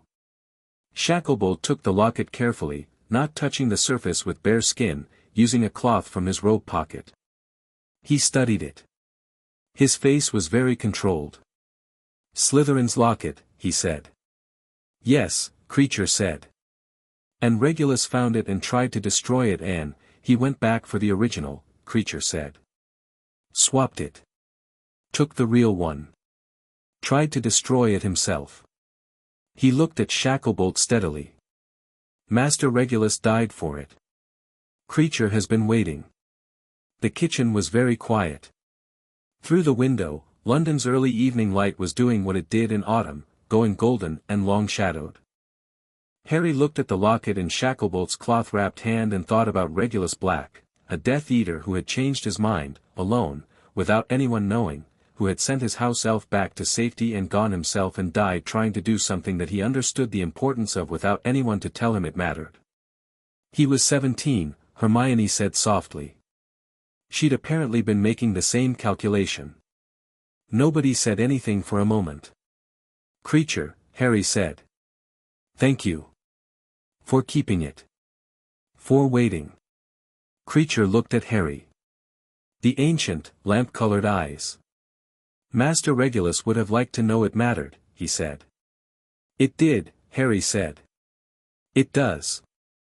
Creature was quiet for a long moment. Then he nodded, a single small movement, and went back to the kettle. They returned to Hogwarts with the locket and Harry went directly to Dumbledore. Not because he was supposed to. Not because he'd been instructed to. But because he had the locket and the frequency it was causing in his head and the full accumulated weight of a very long day and he walked to the gargoyle and said sherbet lemon and went up without knocking. Dumbledore was at his desk. He looked up when Harry came in and something moved across his face, surprise, and then the expression of someone stepping fully out from behind the last piece of cover. Harry put the locket on the desk. Dumbledore looked at it for a long moment. Creature had it, Harry said. I know, Dumbledore said quietly. Harry stopped. You knew. I suspected. Yes. I had a theory about Regulus, about what he might have done, and about where the locket might be. I had been, delaying investigation of that particular thread. He looked at Harry. The Black family. Sirius.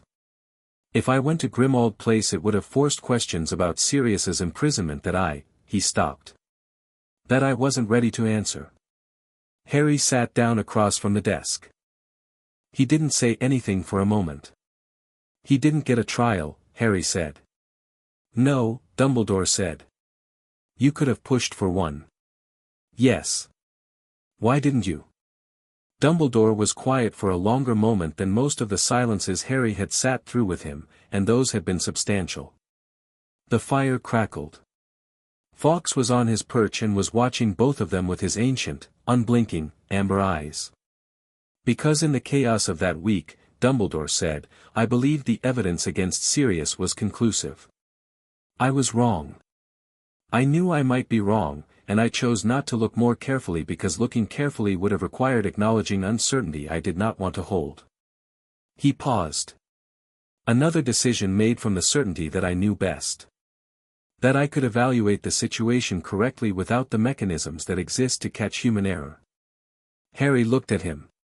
He's been in Azkaban for 10 years. Yes. With the Dementors. Yes. Harry sat with that. Let it be what it was.